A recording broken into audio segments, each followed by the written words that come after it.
basically. They So use in other words, I know that continental Africans who go back and help open orphanages, open schools, food pantries, they do all that. It's They like don't you come going to us to and tell us, homeless I'm places in doing this, America bro. Cool. Why aren't you telling me thank you? and post it They're on the helping their internet. people. Just like the Bible says, you don't do something and look for your gratitude from the people. God's going to bless you if you do something for your people. That's something to ask for gratitude. He went to different cities and brought clean water in less than a second. Currently, Wow, these that's kids get their terrible. water from the river, which is extremely unsafe I to think drink. Allah is upset because he's a white man. In some villages, they had to walk a mile long into the jungle, which also happens to be on a great mountain, so this becomes extremely dangerous. Africa needs all the help it gets. They used a giant drill to dig into the Allah, ground to Africans get are pure okay, drinking man. water. And as Mr. No, Beast they're not. says, it is weird that a They're YouTuber has to okay. do all this stuff. But if that's what it Average takes to change Africans the are lives happier of the than you, communities, Kala. They know anyone it's can do it. Mike, You're not going to Mike, Mr. when you Beast. got Did you know that thousands of Mr. Beast people made dying 100 in the wells in ocean Africa? because they're trying to get to He another went to country, different don't say cities and brought Africa's clean okay. water in less than a second. Russ, Currently, these kids get their Jonathan, water from the you know river, what's which funny? is extremely You unsafe know to it's drink. not okay to Russ, say people that risk their In some life for villages, money. they had That's to what walk a I'm mile saying. long into the jungle, which also happens to be on a Yeah, great they mountain, risk their life so for this money. becomes extremely People, It's dangerous. one thing. It's one thing to They risk your don't life have for to money. dig into the It's ground. another thing to hop on a boat And as Mr. Beast says, it is weird that a YouTuber has to Kala, do all this stuff. It's But if that's what it one takes to thing change to the lives hop of the on a communities, boat, anyone can do it. travel to different You're not going countries, to get believe what forced Mr. into Beast did. slavery, Did you know that Jonathan, Mr. Beast risking did your you this risking life your on a life selling damn crack boat. cocaine. It doesn't mean He America went has to a different problem. cities and brought clean Hey, water in Jonathan, less than a it's second. always an African and There's American. These kids There's get their water from the Colorado river, and which is Nigeria. extremely If you unsafe want to to talk drink. about drugs, we can go In there. some It's not villages, they had to Exactly. walk a mile long So, So into at the the end of the jungle. day, Mike, yeah, risk your risking life your selling life crack for money cocaine. Hey, is one It Kyle, doesn't thing, mean America is but a risking Kyle, your life just to go to another country is another. hey, Kyle. Well, that's the individual's problem. in your own country where you got everything and Hey, still getting killed for Jonathan. a $10 crackback. Hey, Jonathan. Why is it always an African in America and saying Africa is okay? Like you never hear an African in Africa saying it's okay. No, You what always we hear are saying is, Africans in America saying it's if okay. you have brains, you understand what we're trying to tell you. It's crazy, right? What we're telling you is there's going to be rich people and poor we people were in every society. celebrating, right? Well, I was celebrating for the most part Nigerian Independence Day, right? Yeah. I'm the only nigga that wanted to celebrate in the whole damn country. But then you hop online, you look at Nigerians in New York, they got a float. They done rented the whole damn block out. And I'm like, look at the Nigerians in New York are celebrating. Yeah, they're celebrating. Those traitors are in America. Hey, but check They this got out. a reason to celebrate. We're starving. We got no money. Why would we celebrate? You watch Liberian TV. It's 3,000 people in the chat, all in America, talking about Liberia. I said, oh, this is some funny shit, man. You know, nobody on the mainland, nobody in Liberia. They just here. Liberia don't give a shit about these people that talk to in America. They live in the real Liberian life over there. You know. Yeah. That'd be a logic. Is it true? You know, Mike, you got 3 mansions and you don't want to fucking live in one? That's crazy to me, man. I live in them, dummy. That's crazy. Guy, why did you drop out of school, man? Because your IQ is so low. Let me, no, come on, Mike. We know a lot of people got. Whenever people bring up IQ, you already know what the fuck that means. Because whenever he talks, I'm like, yeah, this guy's thinking at all. Does he like, goddamn, like literally, Mike, my 8-year-old son, logic is way beyond this it's time for you to come on home with reality. I noticed something because I wasn't even on the panel, right? So, Jonathan, your argument is there are poor people in Nigeria. That's the argument. When Kala played that video, Phil Scott, you were the only one overwhelmingly triggered by what was said in that video. What was that trigger over? The only person that was overwhelmingly triggered. You heard the word flee. Why do they always say flee? Why do they have to do this? Why do they do that? Kala, you follow this guy. It was the most overwhelmingly objective video that I've ever seen Phil Scott do. What if Phil Scott said it makes sense? Please tell me. They come here. Everything made sense. If you don't. You're the only one that don't think it made sense. Mike, when you heard the word flee, you got pissed. What did he say? And what was my response? And your response to that is, why don't they say that the Chinese, why don't they say the Chinese flee? Why don't they say the Indians flee? Why don't they say, no. Hey, Mike, I'm going to keep it so real. You guys are, I want to see. Hold on. Let me, that's the legit. Let me tell you. Give me time to respond to Jonathan, man. Mike, wait a second, Mike. Let me say something. I will tell you why I don't respect Black American men. When you guys walk in a room full of other race of men, you Look, can the look at thing them in about the it, face. poverty is You global. People literally, flee you poverty literally globally. can look at them in Whether the it's Let face. China, Mike Asia, finish. Europe, Let Africa, they Mike flee poverty. finish. So Let it's me not finish just an what I'm African saying, issue. man. Let me finish what I'm Let saying. Mike finish. From my years of living in America, number one that made me lose respect for African American men is this: when you're in a room full of men, when you see a white man, Chinese man, Indian, all these men, you can look at them in the face. It's like you lose your I confidence. don't know what man you But look the at. moment you see an African, that's when you start showing this great muscles and trying to prove. That's when you become you have the most confidence in trying to prove to the African that But that's see, when you start feeling like a real man, hey, big man. Mike, Wait, hold on, And I'm like, 1776. Let Mike finish. you start Go feeling ahead, like a Mike. Superman. The Chinese man can walk into America today, can't speak no English. The black American man will be buying onto him. So he will never say a flea. He will say, "Oh, Chinese man." So he said, white man can leave Europe, come from Spain, speaking Spanish, can't speak no English, or come from France, Mm-hmm. speaking French. In fact, if he's a Frenchman, they're speaking French. The black Americans start worshiping him. Oh, he's so cute. Oh, he's French. He's an immigrant from Europe. They will never ask him, why did you flee France? He didn't flee. Even though America is a country of immigrants, but he won't make it to the African. Hey, you, why did you flee? Hey, Mike. Hey, you come Mike, over here. They start being tough. the difference, And hold on, that, I can 776. respect that. Mike, I the can respect difference that. is they would say that they fleed. They will what? They will acknowledge that they flee. We asked the Italians, why did they come even over have to balls to America? ask them that We were question? trying No, to flee that's the deal. persecution of Do Mussolini. you have balls to even ask? When you ask the Can you even Chinese look at it? why did they come Jonathan, to have you ever America? in your They were life, trying to get away from Mao Zedong. You ask have in you ever in your Nigeria, why life did look at you a leave white man in the Nigeria? face and ask him How? a We question? can't travel the world. Let me chime in. You ask the The Cubans, why white did they man walk in leave the room, Cuba? They wanted to African get the hell American man away will from start shaking. Castro. Can I get a minute? They're Can I get a minute? they're honest about their shit. Let me You're get not. Carla, Jonathan, you've never look at the Mike, white man in the face and ask him let why me get a minute. why he came to America. Mike, You you gotta never wait. Why do is that. Mike? How Mike get to speak for an hour, man? Like, damn, you gotta let Mike, somebody else interject. Let me say this.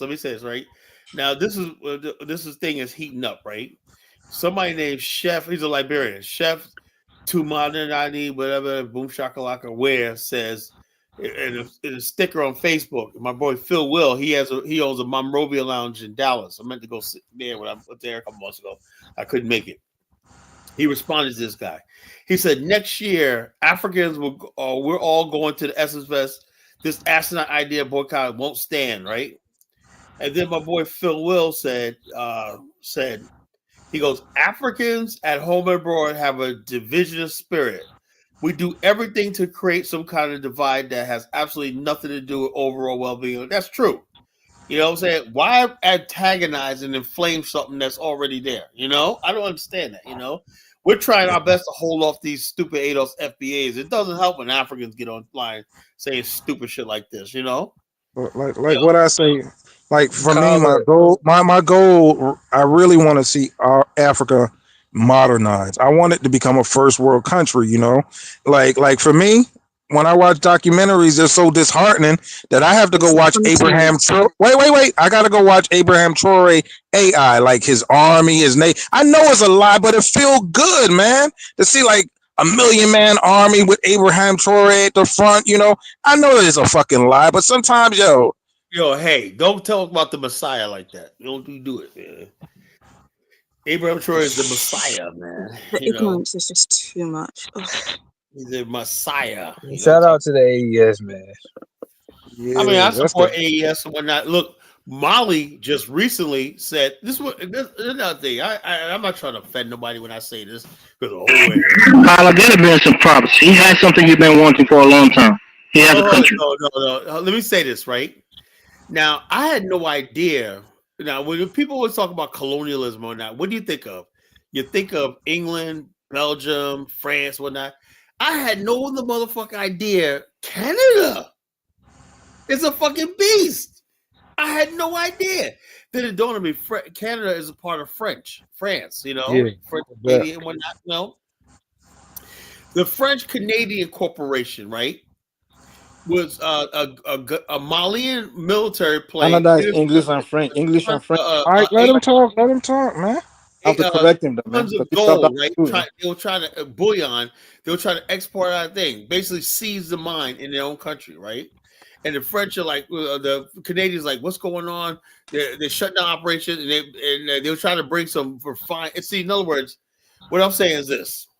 Okay, this is a colonialism, right? This is how colonialism works. A white man tells the African, you got minerals, right? The African, and no offense to anybody, right? When I say African, I'm talking about us, black people together, all together, right? So I'm not talking about any particular African. We're all together. We're Africans. Nah, we're not together, man. Okay, all right. Then you're stupid then. All right. IQ level is different. I was going to say that we're stupid. You can't put me in the same category as the FBA, man. Well, I was going to say together. you're Sorry. stupid. Okay, you're stupid. But okay, that's fine. You don't want to be African with us. Okay, you're stupid. Look, the bottom line is this. You have gold in the country, right? Why is it that a Canadian company is mining the gold, right? With excavators and everything like that. Why is it going to factories, wash, clean, refine, and put into gold bullions and take it out of the country? You know, Kyla, you said this. You said this country. Kyla, you said Africa is not a country. Why do you guys form its own? This is why you have to stay in school, man. But what you got to understand, Africans don't have a Puritan work ethic. They don't understand to do for self. They don't understand that. Probably in another 100 years, right? They'll understand that, but they don't understand that they should have their own armories, make their own weapons, make their own tanks, well, we're make their making own weapons in Nigeria. We're making, all they, I just say we're making weapons in Nigeria. Like Richard Nixon said about Africans, they're perpetual children, and it's sad to say, but no. The Black Americans are the kids. You guys are boys. You kids. You little boys. I'm literally telling you that in Nigeria we make our weapons. What's the name of the gun? Guns you make? This guy's a dummy. How you going? What's the name of it? What type of howitzers you make? How about look it up, you moron? What type of mortars do you? You didn't know all this. What type of rifles you make? We know Germans make the Ruger. We know the. What type of guns the African American make for themselves in their same army? These morons can't even separate from the white man. They keep buying out to white man. White man walk in the room. They can look at him. What type of rifles does Nigeria make? The Babatunde 47. Like, what do they make? Like, what type of rifles? The Nigerian man is superior to you. Dude, the Nigerian man is superior to you. Let me get Steve on. Let's sidestepping Steve. The Babatunde 47. What do you know, you dumb motherfucker? Hold on. Let me get sidestep Steve on. Sidestep Steve. He's gonna do the whipping and nay. Go ahead, Steve. Well, that's you bum your ass though. Steve, you got 1 minute. Go ahead, bro. I was just calling in. What's that, Mr. Beast? When he was up there, man, ain't nothing wrong. I know a lot of people hating on him because what he doing. They just hate on him because he's white. But he should keep doing what he's doing. As long as he's doing right by the people, that's all that matters. That's all I have to say. The people. What it is people like Mike and Elvis. They're stopping Africans for their blessings and whatnot because their pride when a white man came there. Nah, I like you the only one complaining about the guy. I don't think Elvis and I didn't say anything about the man. You the one complaining about the white man, Colin. No, I think Mr. Beast did a good thing, man. You're the one. Great thing. You're the one upset that a white man is doing something you couldn't do. So don't. I'm saying like this. I never said anything about that guy. Check us out. I couldn't forget. You're the one jealous that a white. I got a serious question for Mike. Mike, what does Nigeria produce? Mike, what does Nigeria produce that they sell to the world? Well, go look it up, moron. You should have dropped out of high school, I just asked you a question. For me to be answering your question, dude. Go look it up. Do you know how to read books? Did you learn how to read in high school? Did they teach you how to read? Did your white slave master? What Carla said? Did your white master teach you how to read? Don't you know? Oh yeah. Teach you how to read 7076? Aku Amalale. I think he was the first one to plant the Nigeria flag on the moon. I think your forefather was the first to pick cottons in America. Listen, they don't even allow Nigerians in the space station. It's all white folk up there, man. Nigeria has 1776, man. You sound like your great grandfather your great ancestor was the first to pick cotton here in the USA. Listen, man, my homeboy is from Nigeria. You sound like you stood in a plantation in 1446. Listen. Air Nigeria. See how we're on here roasting and insulting each other? There ain't nothing wrong with that. What I'm Listen, saying is, Air Nigeria don't even make it off the runway. That's how fucked up that plane, man. Y'all don't even make it off the runway, man. People got to fly to Europe. There's no flights to go to Africa. You know why they don't have any flights go direct to Africa? Because you don't have capable landing strips, man. Like, come on, man. Yeah, that's fine. Yeah. 76. Yeah. Hey, Y'all out there getting y'all 1776. At least they got a plane. Boko Hey, Haram was fucking 1776. They are hardworking people in Nigeria, brother. When they don't have the cabbie to move the plane, they push it. Jeez. Okay. When the train don't have the electricity, they come together and they push that motherfucking train. At least they work together. We can learn from them. A first world country on the continent, man. That don't have Good white luck with that shit. Come out of it.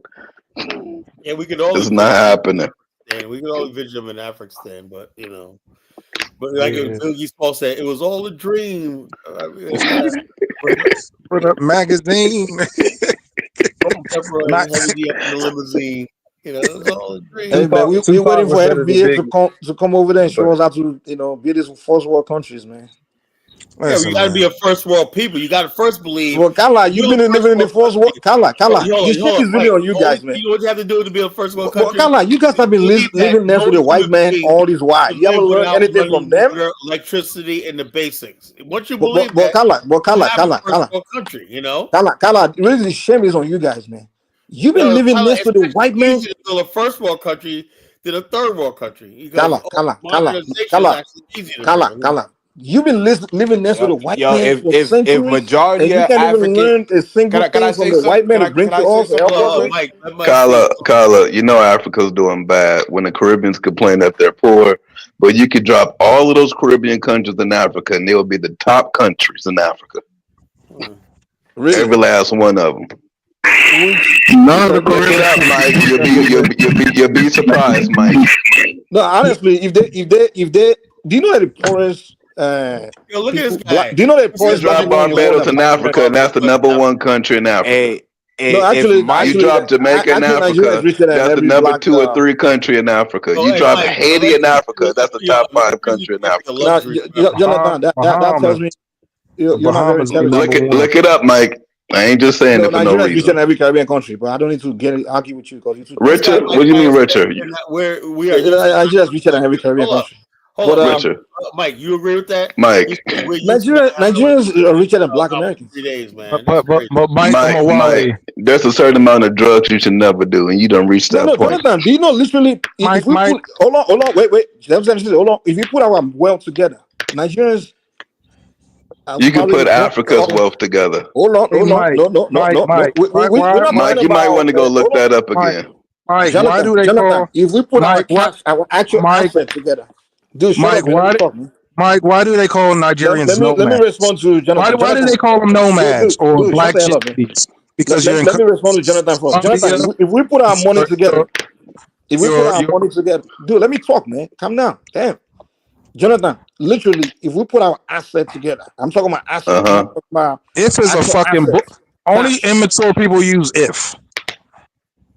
Dude. No, 1776, let him finish. If y'all put your assets together, what happens? You put all your money together. We put our money together. The Nigerian. If I could hit a curveball, I would be playing for the Yankees. You know, shit. Do you know that? Say it again, Mike. You don't have more money than us, Elvis. I mean, yeah. Mike.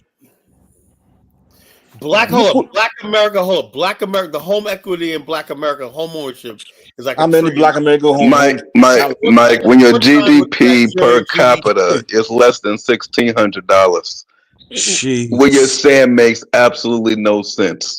Yo, hold on. Do you know your GDP per capita? But Mike, Jonathan, your GDP per capita is less than Haiti's. Jonathan, you're not in a position to make that statement. Jonathan, yes, I am. If you really have sense, no, you're not, Mike. You got to talk to someone who hasn't been in your country. Jonathan, you can only lie to those people. Those people can believe you. They might actually fall for the bullshit. Let's put into numbers now. Okay, let's go ahead. Hey, Mike, you about that Oh God, man. 360 Kala's gonna billion dollars rescue you, man. Kala's trying to rescue you. people, man. That's You the can't world rescue me. kind Go of ahead, Mike. poverty, man. Shit. See, this is the thing about Okay. Pan-Africanists. They lie Okay, so here's the much. deal. Mike, you know what? Oh, Mike, you know what this Damn. is called? You Ah, know what Listen, God, the Lord have GDP? mercy, man. Hey, Mike, you know what the every GDP of New York African City got is? Kala, I'm about to 3 cook you, so he's gonna mansions. be. What Kala Hold does on. is trying to rescue you GDP of New guys, York man. City, Mike. GDP of New York City is Mike, your $2 GDP is $363 billion a Do year. you know, Jonathan? Literally, it takes. $363 billion a year. That means it takes y'all about 5 years, 6 years to reach Black America. Are you smoking? Wow. Kala, Look Jonathan. Hey, look Mike, it up, look Mike. it up. We Well, already allow done. me to talk, though. Hold You on, give me a Mike. chance to give you a Mike. No, response. you don't need to Of New talk York if you just City. gonna lie. Been talking the GDP of whole New York time. City is 5 times the size of Nigeria. New York City. What you say, Carla? Kala 5 times. Genesis. Black GDP of American. It's New York not City is 5 times, $1 billion. Mike. I mean, Black. Kyle, it's not 5 times. Hold on. Calm It's down. more than that. Hold on. It's 7 times. Being nice, 5 times. Okay, what's Black American GDP? We earn $1.7 It's trillion. worth more than Okay, yours, exactly. And how much of that is right? the? 4, 8, Hold on now. 12, Yeah, we 6. generate. Hold up. Yeah, that's Mike, I can't even talk, man. God, Lord. no, you don't Mike. need to talk because you're You just well, lying. don't you? If you really come Mike, to Now, what you're Mike, saying, allow earlier me you to was talk. talking about 90%, more than 90% of your, Mike, earlier more you than was 90% talking of your about GDP is IQ. EBT. It's on You're EBT card. showing your actual IQ right now by lying with Jonathan, everyone on this boy, if you allow me to platform, and in talk, the you know whether comment I'm lying or section not, right? can quickly go look it up. Why Jonathan, would you do we that if you heard you. have You a high said it. IQ? You said it. I didn't deny it. But allow me to respond. And I'm telling you, the 95% of your GDP is on EBT card. It's welfare. Oh yeah, Welfare and credit. Welfare Hey, and credit. Mike. Listen, when people say This is what happens when you have a It's high welfare, and African that's what I'm saying. Like, if IQ. you literally don't Would have your Nothing business money, you be says make successful? actual sense, and that's the Jonathan, sad part. Jonathan, the reason you ran to Nigeria to Africa is Mike, because you guess have what? bad credit. Guess what? Jonathan, I have your credit. Did you know? Jonathan, Did you if I look at know? your credit Did you right now, you have a know? very bad credit. I know that America for sure. doesn't even spend over $500 billion on Jonathan, EBT, food Yeah. stamps, cash aid, welfare, all combined. That's like 10% of the Mike is budget. right to a degree. Not about the EBT, but about the credit, because most you people know the homes credit. are Exactly. on a That's what I mortgage. said. This is on The credit. credit So and that's EBT. That's what I'm saying. Put it on credit. So you Even rather than Jonathan has a The bad problem credit that right you now. have with that statement, Elvis, right, is Jonathan, the that reason you run into Africa they is because you have a bad credit. subtract. Be honest. Hey, They but I have an subtract honest credit. question. Mike, would your business be successful without the American markets, and particularly African American market? Particularly who? The American and African American market. Would your Oh, no, business not the be? African American market. You guys don't have money at all. I don't even. The first business I opened was in the black community, and that shit let me failed, ask man. you a question, Mike. You Let guys me don't ask have you a money, question. man. You don't have credits. Hold up, Mike. 99% of Hey, black Mike, Americans Mike, no Mike, zero hey, Mike. credits. That's why I'm telling you what I'm telling you. But I'm saying, would your business My be business in the successful white community. solely in Nigeria? If like your Listen, business was, my business stand a better chance in Nigeria than in the black American Hey, community. hold on, Mike. Do your Look, business the got? malls are closing down in black neighborhoods. Hey, Mike. You can give them money to build your website. You know that, right? I don't need money for shit, man. I don't But need you you don't have a money. website. You don't have a website for your business. Kala, I don't need you. Hey, hold on, Carla. I got something to say. Yeah, when Elvis, it comes to business, I can't even. don't support Mike. And I know you want to be I solid don't even with your invite you to a African room. brother, but when you look it up, average African American credit card debt is less than 5,000 in comparison to the actual money that's made. Even when you subtract that, I'm talking about mortgage, Jonathan, not just credit card debt. Jonathan, do you know in Africa they actually zero debt? hey Mike, what type of business you zero have? debt. Mike, Jonathan, do you know the average Mike, African, the the majority poorest of African has zero debt?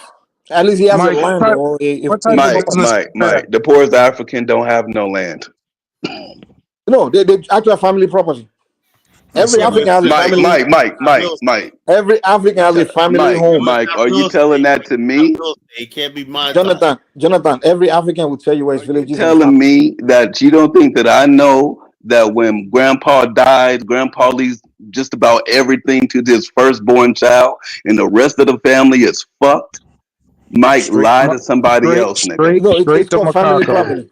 Mike, I would bring people on here that would easily dispute that bullshit. Lie to Jonathan, somebody depends on else. which country Mike, you what you went. gotta understand, the firstborn goes to Banana City, the rest of them go to Makoko. You know how it is in Nigeria. I thought it was Banana Island. Mike up here talking about family Can you houses. just shut up with The your daughters childish don't jokes? get Like, grow shit. the hell up.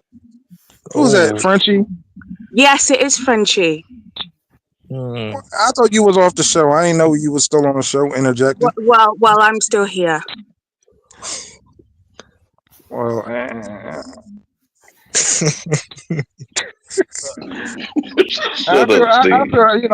feel sorry for Frenchie. Yo, how is any of You this don't need going? to. You don't need to feel sorry for me. No, You do not need to feel sorry for me. You don't know me. You don't know my personal life. You don't know my family. So tread carefully. Tread very carefully. Tread very carefully. You don't need to feel sorry for 1776. me. Leave her alone. Leave her alone. Let's not do that. Let's not do that. You don't want to do that with me. Okay? You don't want her sending them British Royal Guard You over to stupid your house, troll. nigga. Like, shut up. We don't tolerate messing with our sisters up here. Like, shut the No, hell we up. ain't gonna. We're not gonna mess with Frenchie. She doesn't know what she does. Okay, so God leave it forgive her. alone. Let me get Just loud and wrong. Just being willfully ignorant on Khaled's show. Embarrassing yourself. Everybody chill. God bless. Let me get focused Dave back on. Dave, go Go ahead, to bro. hell. That would be Africa. But anyway. Oh my god. That's the last joke. No more. What's up, Dave? Bloody weirdo. What you, Dave? You on? Dave fell asleep. No. Who else do we haven't talked to in a while? Let's see. Kwame. Marie. Quiet. Kwame, I gotta get on Kwame, man. You know, I was still kind of pissed off about you the other night, man, with this religion thing, man. You know, and I thought about something, Kwame. You know, I thought about this, man, because I wanted to confront you about this, man. You know, if you really want voodoo culture is actually a Creole. You know, it's not really authentic African culture.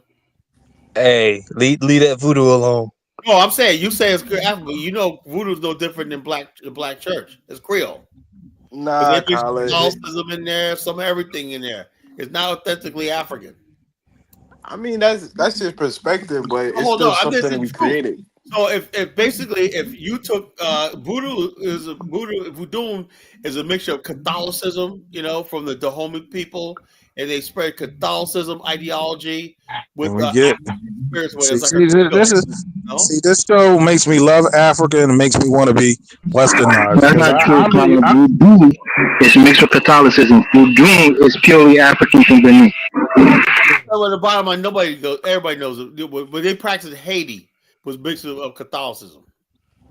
Right? Yeah, they synchronize it sometimes. Right, so it was a Creole culture. It's not purely African. So what's the difference between that and the black what does that have to do with getting a first world country? God damn. Like, let's stick to the point. Modernization, Kyle, man. I'll just make this point real quick, man. Where's the Y'all solution? We up here having a pissing contest for 3 hours. Kwame don't want to go live in Benin. He want to live right here in a white society with Judeo-Christian values. Benin's offering citizenship for Caribbean and African Americans. You going to take it up? Yeah, that might be a better option. Yeah. Oh, come on, Kwame. When you leaving? Kwame, it's time to have that moment to reality. You ain't doing that shit. I wouldn't even let you. What's so wrong about as much as I can't stand your ass, I would not let you do that shit. I would not let you harm yourself like that. Yeah, you can't. You ain't built for that. What's so wrong about voodoo, Hey, Kwame, have you been to the African continent yet? Not yet. That's my point. Thank God for America and England. Been saving niggas for a long time, man. Oh man. Seriously, man. Where would the African race be without? They saved your ass too, 1776. You remember? What do you say? I said they saved your ass too. You remember? Listen, man, I'm westernized. I love Africa, but I'm westernized. I don't want anything that keeps me from a first world living, man. Shit. You can go to the hood and live better than you do in Nigeria. Oh, man. I don't know. This guy's so dumb. You can move to Newark, New Jersey and live better than you do in Africa. Hell, man. That's a little stretch, man. Come on. You talking about that crack alley, the crack infested community, where crackhead will blow your head off? Yo, Any second? Kyle, I Mike, wanted to ask you a crack is so question. 80ish, bro. Nobody does crack anymore, bro. Literally, I would rather live in Sudan than live any black. Literally, I would rather live in Sudan than live in any black American we got crystal neighborhood in America anymore. Mike, The stop entire lying black to neighborhood in yourself. America has been infested with crack cocaine. all kinds of Yeah, Donald Trump is trying to save you guys right now. Because your community is Hey, yo, doomed. Collar, calm down. Crackhead all over the place. Can I say damn, Throwing Mike? Can I just shots. say I mean, yo, Mike? Can I just say something? you have the I'll let worst you have the neighborhoods on floor the for an planet. hour. Let me just make one. Can I just ask one question? Kyle, do you think this boycott thing could lead to domestic embargoment for Black Americans? Well, I would There's say no like this. fucking African stores that boycott. Well, you asked me a question. Let me answer it, right? What I fear is this, right? If this energy keeps up, I know Tariq, and somebody said Tariq's talking about this right now, and Phil Scott knows that he should be strongly condemning this, right? What's going to look, anytime you take, there's no such thing as a good us versus them, especially when you talk about black people. Now, Asians and Mexicans have been treating black people like shit for white people for the longest fucking times, right? Look, let me tell you something. When I go into a store or whatever like that, and why do they treat you like shit, Colin? no, Mike, can you let him talk? It's because of God this damn, behavior you guys Mike, do. you've been talking for 4 hours and you keep interrupting everybody. Let Colin talk. It might make it hard for you to fucking like people like that, you know. And bottom line, what I'm trying to talk about is black people basically have not just by other people. Mike go turn me into 1776. Let Colin talk. Let Colin talk, Even man. black people, Stop right? being Look, a hypocrite. go to these stores or not, you know, and people got attitudes, whatever, black, white, Mexican, whatever, like that, right? We used to it.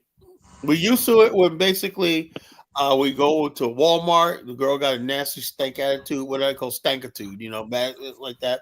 We go to a Chinese restaurant, you know, they're cold, and you know, you go to a place where you know where you got Filipinos working, whatever, you feel a certain way. Sometimes they're nice, sometimes they're not, right? But the one time you feel a little slighted that you want to watch a boycott is when it's an African business. I can't accept that. And what about those Arab corner stores? And Like basically, shit. now they want The to Arabs also treat you like piece of shit, though, don't they? Yeah. Well, so Yeah, if everybody, nice, if the white man, the Arab, the Chinese, Mike, everybody's treating you guys like piece of shit. Don't you guys? And the Africans are also doing it. Don't you guys think maybe really you're a bunch of piece of shit? Don't you think so? Yo, Mike, you gotta let other people talk. You've been talking for the whole duration It's of a the legitimate question I'm show. asking them. Shuts up, man. I don't know why I got him up here. He never shuts up. I fear no. Hold on. No, I fear that this FBA thing might lead to Black Americans be domestically embargoed, and I think that's kind of dangerous when you see stuff like NATO and the European Union, especially. I look at Black Americans as the elite of the Black people. So What? when you let me finish my point. When you push in this type of pseudoscience and xenophobic rhetoric, it's kind of dangerous, and especially when it's coming off the cuffs of the diaspora coming back to Africa and these. Yeah, it's trying to sabotage that. I know. Look, bro, you're not the leader of Black people, man. Is Frenchie still on the panel? Mike, can you let Colin talk? God damn, you've been talking Go for stop 5 saying hours. ridiculous things, man. Don't address me. Oh, I was just checking before I chime in. Hold up. Let Colin. Can y'all let Colin speak? Let Colin speak. Look. Don't address Frenchie. Don't say nothing to her. I asked if she on the panel. I was gonna say something. I'm gonna block him. I'm literally gonna block him too. Fucking annoying. Just shut up. I mean, look, I've been trying to talk for like 10 minutes now. Look, the whole thing is this. Like I said, like you asked me a question, right? My fear, right? If they basically this keeps escalating, God forbid, if these people have a victory, right? Let's say they shut. This Africans already talking about we're going to basically retaliate by showing up the essence and what. If this keeps escalating, and don't make no mistake, white people are watching this. Right They wing. loving it. But wait, let me interject real quick. But you don't hear celebrities talk about it. You don't hear Jay-Z, Beyonce, Michael Jordan. Like Because when you have gone to the white society. if I hear a celebrity say FBA, then I'm gonna say, oh, it's real now. But you don't hear anybody prominent mention Those it. celebrities already abandoned the black community, man. What are you talking about? Hey, Yeah, I might have to go to. 1776. I hate to tell you, but they do it. Oh, for real? Yeah, it's bad. They do it. Like who's doing it? The one that's still in the hood though. But the real black celebrity already gone to white society. Let Steve talk, man. Steve want to talk, man. Mike, been talking for Dude, 5 stop hours. saying my Let name, Steve dude. talk. Gosh. All right, okay. So about the whole boycott thing, I didn't even know like people was talking about boycotting because I haven't been on in a few days, man. And I'm trying to tell you, most of this stuff is on the internet. I don't hear this stuff in real life. If I didn't, you say what now? Whole thing is that if they hold up, like you said, just on the internet, right? But what if the fact that when it starts spreading, right, it seems like they succeeded, right? It's not the internet no more. The same internet. I get what you're saying, man, but it's the same internet. Basically, if people start responding to this and stuff like that, if it makes the national news and whatnot, yeah, we got a problem. Because you know why? Because the next time something happens between Africans and African Americans, right? What's going to happen is this: you're going to alert Africa. It's going to spill. It's going to spill into the Nigerian news cycle, the Kenyan news cycle, the South African news cycle, right? At a time where we're basically sending people to the continent and more African Americans are going to the continent, right? That's going to put people in grave danger, on the continent. That's what they're trying to do, But Steve, on a day-to-day basis, Kyle, I got one question. Do you think most Africans watch the news? No, but I'm saying that there's enough of these idiots. Look, most Africans get their news from like Spoon TV, the friggin' internet, and it spreads. Talk radio, the radio. The radio, so if that stuff goes. I think what Kala is saying is spread, it can spread. If the African government was Kyle, what you saying? It's crazy work. So Jonathan, what Kala, the African government, they who know what's going on. The African embassies in America, they know what's going on. So if you guys start doing all this shit you're doing right now, the embassies are taking notes. So if it gets to that so-called violent bullshit, they know that okay, this group of Black Americans, well, forever they're banned from the continent. FBA, and secondly, Mike, let me tell even you know that's not true. Hold on, give me a second. Let me tell you what I picture. I won't be surprised if a tether get gunned down in the streets in the near future. Only in the hood, though. You're not going to gun me down in white people. That's why I said this shit is a New York, New Jersey shit, man. Like, Steve, do you see Africans in North Carolina? Hell no. Only in Charlotte and Raleigh.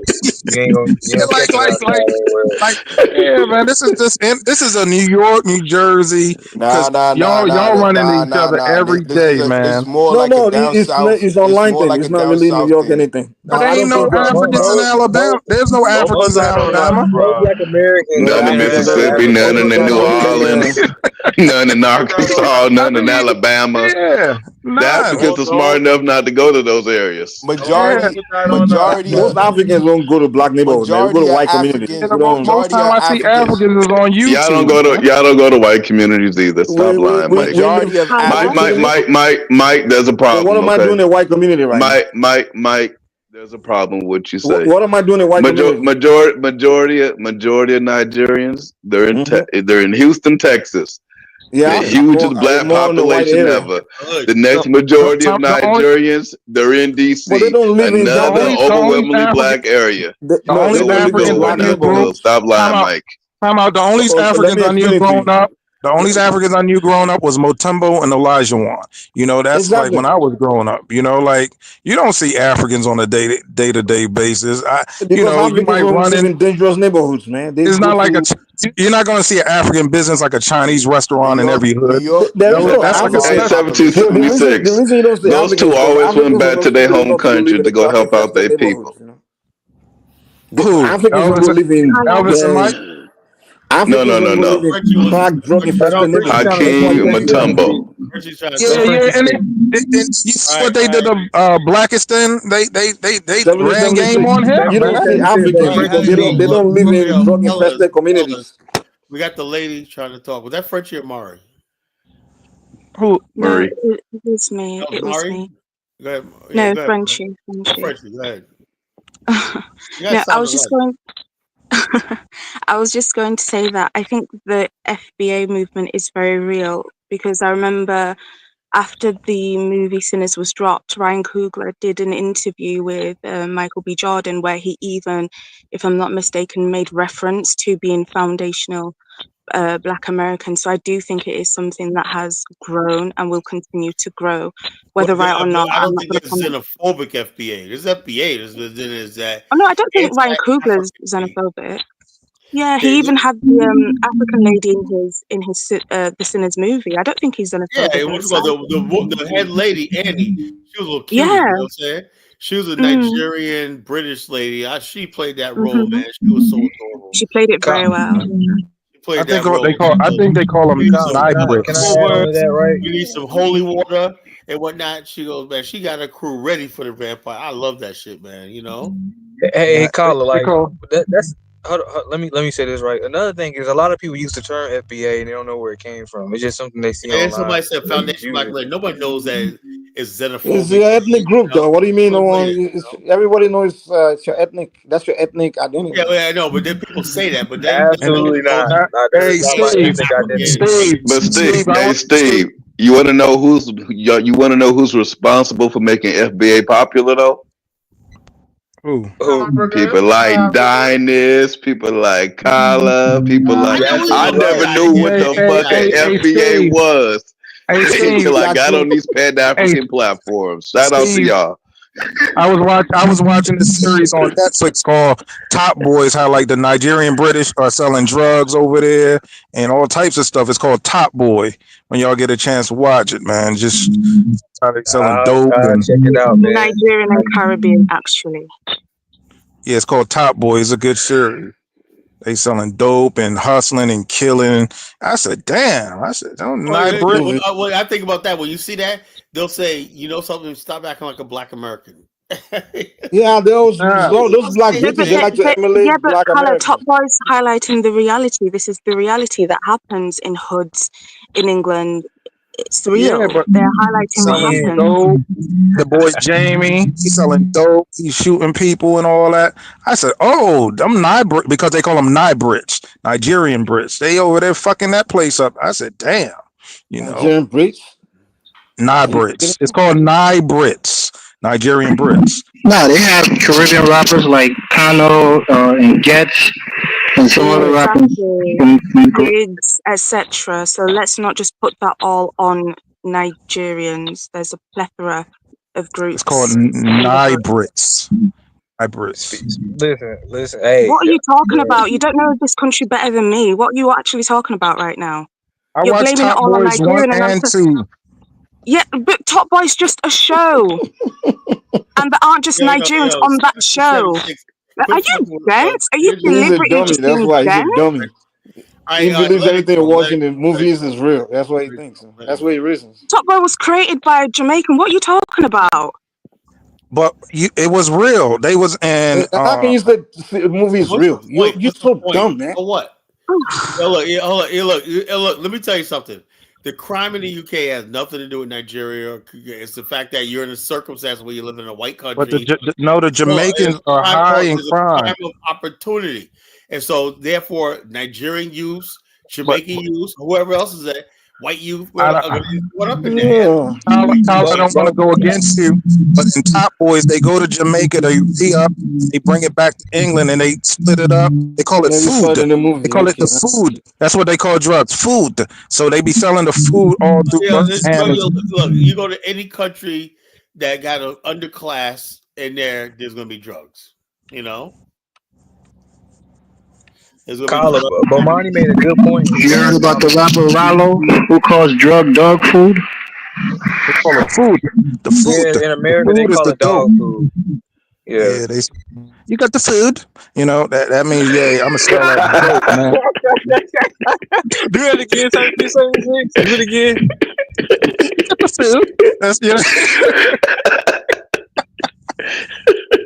All right, fellas. Hey, listen, Ladies and y'all go listen to Nuts, man. That's my favorite rapper from the UK. He can rap real well. I like him. I need to check out Dave. Dave is good too. Oh yeah, I know about Dave as well, but I like Nuts better.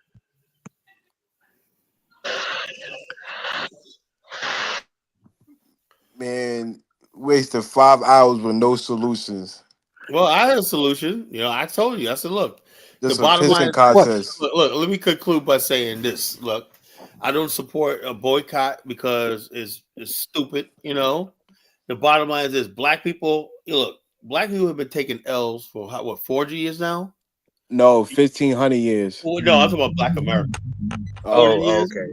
You've been I'm about to taking say L's. black people. Look, all I know is, we're here in America, right? We own no stock exchange. We own nothing, whatever like that. White people have taken over our neighborhoods. Like I said, I was in Newport News last night, right? And I seen that Jefferson Avenue used to be the hood, right? But they got brand new streets on new street lights and everything. I mean, look, they used to have old people from like the 30s, right? All those old houses are gone. Those old churches and everything, storefronts are gone. All you see is brand new shit. You know what that means? Negroes are getting their packing, because that right there, or downtown Newport News, is prime real estate, right near the waterfront. So the bottom line is, black people are on their way out. Everything we do they take from us and everything, without any regard to us whatsoever. Move black people out. We don't give a damn. Kala, be honest. Niggas sold those homes. Yeah, They didn't take shit. Hold on. You know what it is? I'll tell you why they sold homes. Because the community let the community get so violent. Look, black middle class you right. people. You right. The people let the community get violent, and then they sell their homes. How can you blame that on the people when police don't properly investigate? They freaking turn people, the same criminal you see out there, they turn them back on the street whenever. Kala, as a nigga from the hood, nigga, ain't nobody snitching on niggas. Yeah, that's so when the police shows up, they're supposed to. Well, y'all just need to investigate. Well, we need your help. We ain't helping no police. And so hold everyone accountable in that situation. All the black people who are property owners and taxpayers, they say, you know something, I gotta go out in the white suburb just to get a peace of mind. And that's right, Kala. Most of them moved out of those neighborhoods because it got so bad. The guy had a solution about something. Here's the deal, man. Like, yeah, I'm starting to think more like 1776, man. That's what you guys have to realize, man. Like when you put our DNA under a microscope, you're gonna see two Bantu fighting. Hold on. When Africa, let me not speak for the whole Africa. When let me say my people, when we look about the future of ourselves, right, where we're heading. Honestly, we don't see black Americans in the picture. Like, you guys have nothing to offer. Right, but most people in Black America don't even know your country exists, man. Come on. I'm just saying, like, you have, like, what I hear in America. Nobody care about Nigeria. For example, that's not true, Kala. That's not true. Nigeria is the top country that Black Americans would think of. Now, not for positive reasons, but we would think of. As far as Africans go, Nigeria is a very important country. Ain't nobody got love scams like Nigeria, Kala. Calm down. Hold on. Let me land my point, though, man. Like, you guys need to understand, we don't see what you guys can bring to the table for us. Like, for example, if Nigeria, for example, if we need our diaspora, back home, we have the Nigerian diaspora. Go ahead. That's what I said, man. So, we really don't see you guys in the picture. I'm messing with in your government, and they said the Nigerian diaspora is useless. They outsource everything to other countries. And the fact that you can pretend if you want to. You don't, Mike. Y'all do not help y'all country at all. If majority of Africans think like Mike, don't help y'all country at all. You guys have nothing to offer the continent. Majority of Africans, Mike, you have nothing to offer Nigeria. I want to come back in my next life. So this Kumbayashi, let's unite. No. Well, okay, what we can do, I think Africa have. It's more important for us to unite with the Caribbean countries.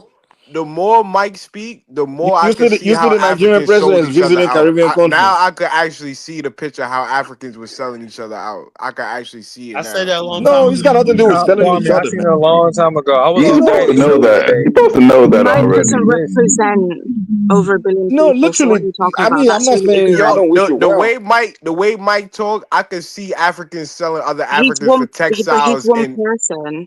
He's one person, though. yeah, but he's not anecdotal. He's a representative. Yes. No, he's one person. He is anecdotal. You don't know what the majority think. I think Mike is connected to one of the royal families in Yoruba land. He's for sure a representative. Yeah, but no, I'm not saying it to Then insult he's you There not you guys. I'm go. just saying representing his. like no. The reason I'm saying it is because you guys see yourself as people that are so Your important. Africans That, have no thought of unity. you know, you made a statement earlier. It's just tribal. I think I'm better than you. Look No, how no one he's is doing talking that better. about. Look how Hey, the way he's talking about Black Americans, the richest dude, Black people on you the said planet, earlier that and you were he's leading talking the. about he Can don't. you calm down? Stop And being he's a Let me. talking brown about noser. he don't Stop see being a Black brown Americans in noser the because the future. disrespect goes Hey, both Kwame, ways. my Fritchie, honorary he's not NBA being a brother. brown noser. He's actually Yes, he being is. He is being He's a being brown Pan noser. African at the He is moment. being a He's being brown Pan noser. African at the moment. He said, He's hold brown on. nosing. Jonathan, Kwame's our honorary NBA brother, man. Shout out to him. The brother said earlier that the Exactly. Black Americans Call are it leading for the what it Black is. race. That's why I'm responding that way. He said you guys are leading the Black race. I see. So that's why I'm responding that. Honestly, the way we see the whole thing, we don't see what value you guys offer. To be honest, I'm sorry. It's not an insult. I'm just But saying you that. see, but you can see what the white man offer and what the Jewish Exactly, man is the stealing white all man your have a lot to offer. oil up in Igbo land. You can see that clearly. The white man has technology and everything, but literally, I can't. If I want Yo, to bring investors, They have technology that they're not giving you. well, we can. The way Well, Mike we can talk, rent, we And you're can buy not in it. a position and know how to create We yo, that can, very the way technology. Mike talk, You know what we I can could do? go We back can spy on in the the white man's technology, 1500s right? and Or see we that can yo, buy we the white got man's no technology. unity Mike, as y'all don't do Africans. that. Jonathan, we can't get nothing from you, man.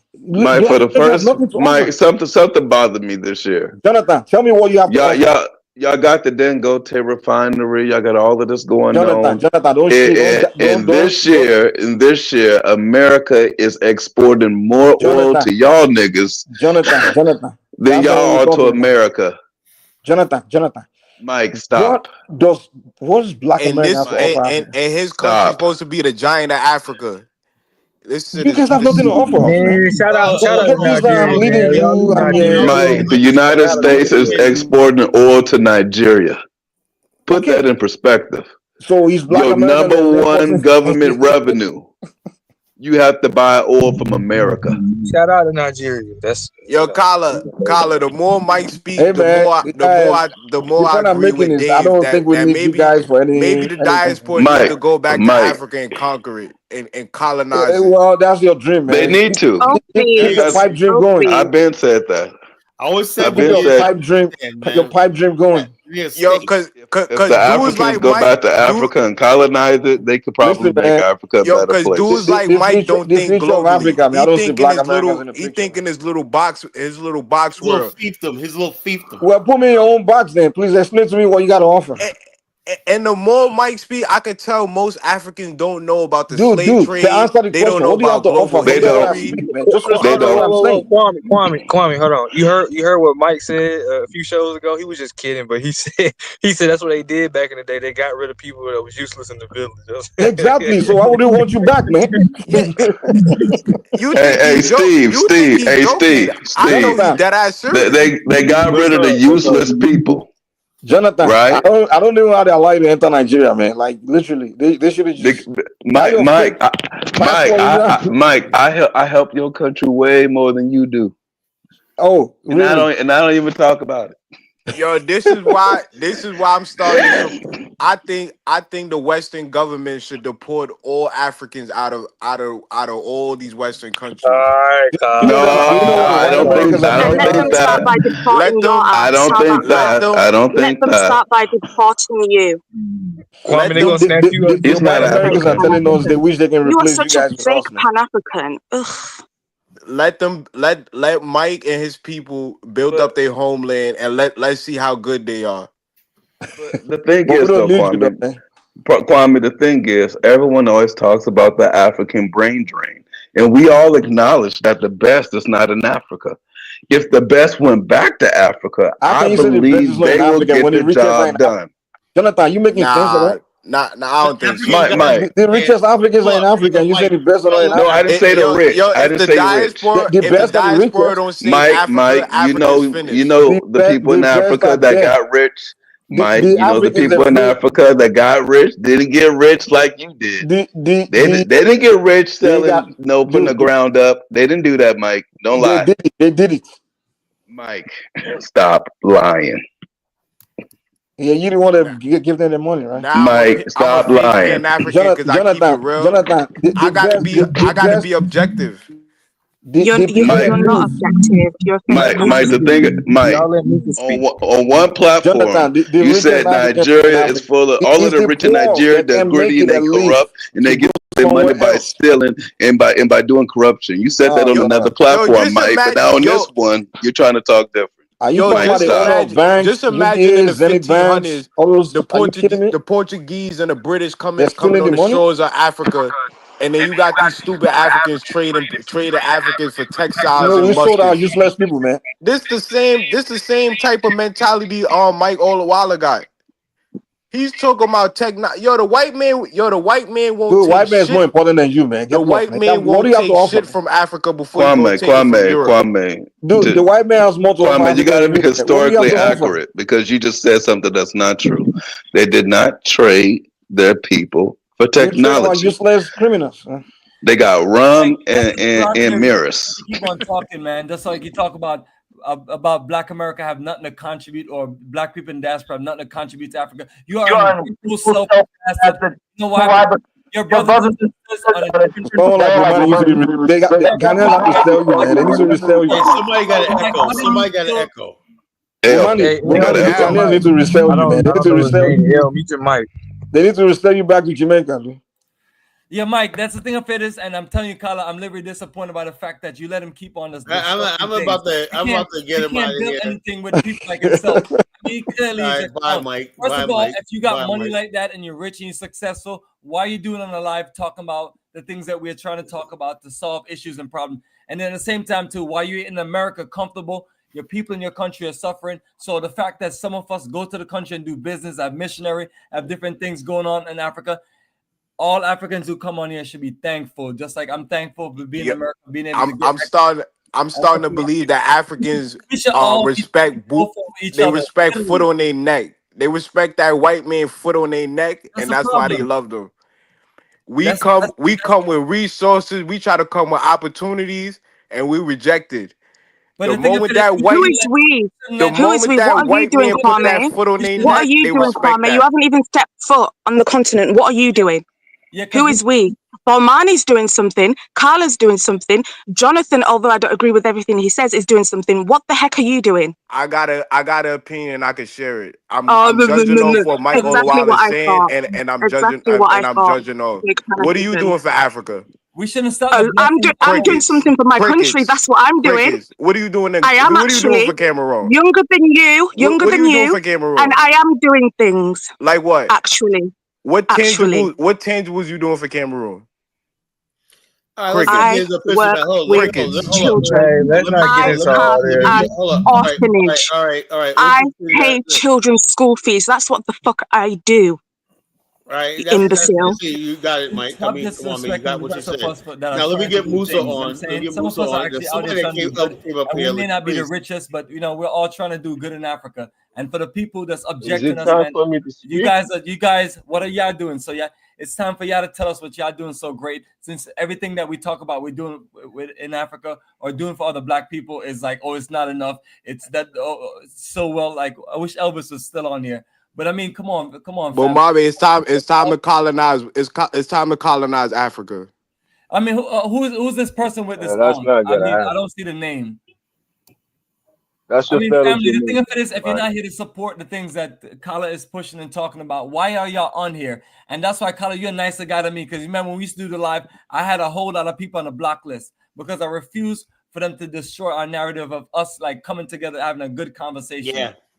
Now, let me get Musa on. I'm gonna ask Musa a question. Yes, sir. Go ahead, Carla. Now you I'm all ears. say you're a Pan-African. What do you think about Brother Bomani? He has done so far 40 tours to Africa. Is that something to be proud of here? Oh, hold up. Before you say that, okay, somebody dropped off right. I said if you come up here, if you haven't been up here, you put your camera on, give me the peace sign or the middle finger or thumbs up, whatever like that, one of the three. What do you think about Bomani's work and his legacy in the Pan-African space?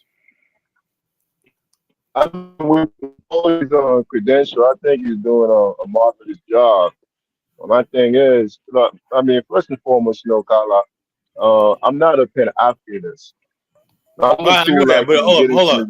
hold But you say you're then what are you Northern defining Nigeria, yourself? interested in building in Nigeria and whatnot. That technically makes you a Pan-Africanist. You're thinking outside your immediate homeland to another part of Africa connecting. So that makes you sort of not a Pan-African like I House of Land is his homeland. What? Call us Ross House Moist. of Land. I know it's Ross House of Land is his homeland. He knows that. But what I'm saying is this though. He says he's not a Pan-Africanist, but he's basically reaching out to the Hausa, saying that he's part of Hausa. He went over there and got his 5 virgins and whatnot, and stuff like that. So that's a sort of Pan-Africanism, is it? He went over there and survived Sokoto. I didn't say that. I was just, who knows? I know what you were doing over there. I was just joking, So what I'm saying is, technically you're a Pan-Africanist, right? Yeah.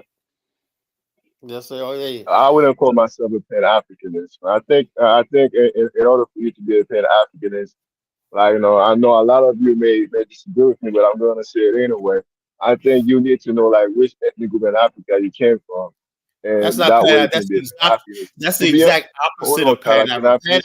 Hold up. See, like I said, you can't be. Let him finish. Hold on. Let me finish before he starts. I know where he's going because he said this a million times before. The bottom line is this: I basically look. You gotta say something, Ross. I mean, I almost call you Ross. Musa. I no longer go by that. Hold on. Check this out. Let me tell you something, right? The most significant thing that happened to us, my people in America, right, was the uprooting of our people from Africa, right? That means something on the African side failed, right? In the transition of that uprooting, right? Chaos, turmoil, trials, tribulation. That's called the Middle Passage. Once we landed on these shores, we were stripped of everything, right? That means that our land could not, nobody, while we were sitting there suffering on those cotton fields, I'm going to tell you how my ancestors felt, right? They felt, although Africa was their homeland and whatnot, they knew something, Musa, right? That whatever they was doing in Africa, right? If it was right, because, unlike, I don't know what happened in the islands, whatever like that, America was literally a black man's hell on earth. And they felt that whatever got them there in America, right, needs to be, this is why historically black people basically don't talk about, okay, we're going to, because Africa failed us, because why? It ain't like we came over to America, suffer. We went into the bowels of human civilization, chattel slavery. Not only that, race-based chattel slavery, where every time you looked up and whatnot, you were made to feel that you were nothing. That's like God didn't even exist because you were born a certain color. Do you understand what that means? So therefore, basically saying that we could just erase all that and just say, let's find your tribe. No, that right there, 300 years of that sort of trauma, right, is who we are. That's who Black America is. So when people come to us and say, y'all need to do this, y'all need to do that, you don't understand our people. You understand? That's why I say this ADOS FBA thing is dangerous, because I know a lot of Black people have a lot of trauma from slavery and a lot of anger, a lot of trauma and whatnot, and they basically take it in anti-African stuff like that. The trauma we felt like we were ripped from our ancestral homeland, made to be slaves. I guess it's so traumatizing. Some Black people are starting to say they were never slaves. They were already here. That's how think about that. Carla, are people really FBA oh, let the white man off the hook to attack Africans in the Caribbean. Oh, I know that. I know that. So Yo, yo, yo, look, Kyla, that's the how thing is, white powerful people your are over people there, are. you know, and you Listen, always listen, attack who's yo, nearest Kyla, you. listen for a minute. Yo, Kyla, listen for a minute, real quick. That's how powerful, your so-called FBA people are because they are influencing Haitian people. Now you got Haitian people saying that they're not African. Like the people, the highest African ancestry in the world outside of Africa, saying they're not African. They are Taino, they are Arawak, they are Igbo Israelite, all that nonsense, all that garbage, man. You know what yeah, I'm man. saying? I know. I got a Haitian brother. You know, he over here telling me about how we the real Hebrew Israelites and telling us so. It's I'm crazy like, that nonsense is spreading. I'm like, these Oh yeah, idiotic you fools. haven't seen Hey, nothing yet. I'll tell you about some friggin' Zambians who are telling me that they're Native Americans and that they're Aztec and whatnot. They believe in this FBA stuff that they were already in that they just happen to come to Africa or whatever. They're really from Central and South America. I had some Zambians and Congolese tell me that, you know. So this Africa hatred denial is friggin' is growing world. It's not just Black America no more, it's you way know. overboard. It's way Hold. overboard. We know how you know Hold how on, you go ahead, win this. Kyla. Look. That's why Bomani and I, we know we got to go for broke. The only way it's going to solve this is we have to build Africa. If we have to get rid of people like Mike Olawale, and we have to basically have a war, and we have to be a bloody revolution, whatever it takes, we have to redeem Africa, like Garvey said.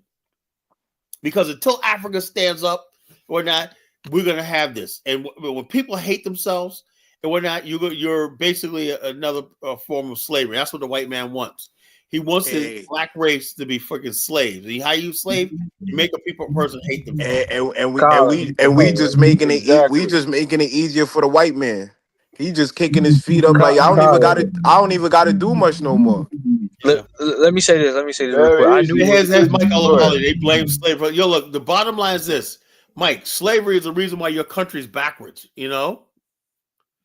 So, like I said, you can't deal with people like Mike Olawale. He wants us to forgive the white man. let me say this, Carla. I knew it was. It was a partnership. Slavery was a And partnership. we gotta have that conversation.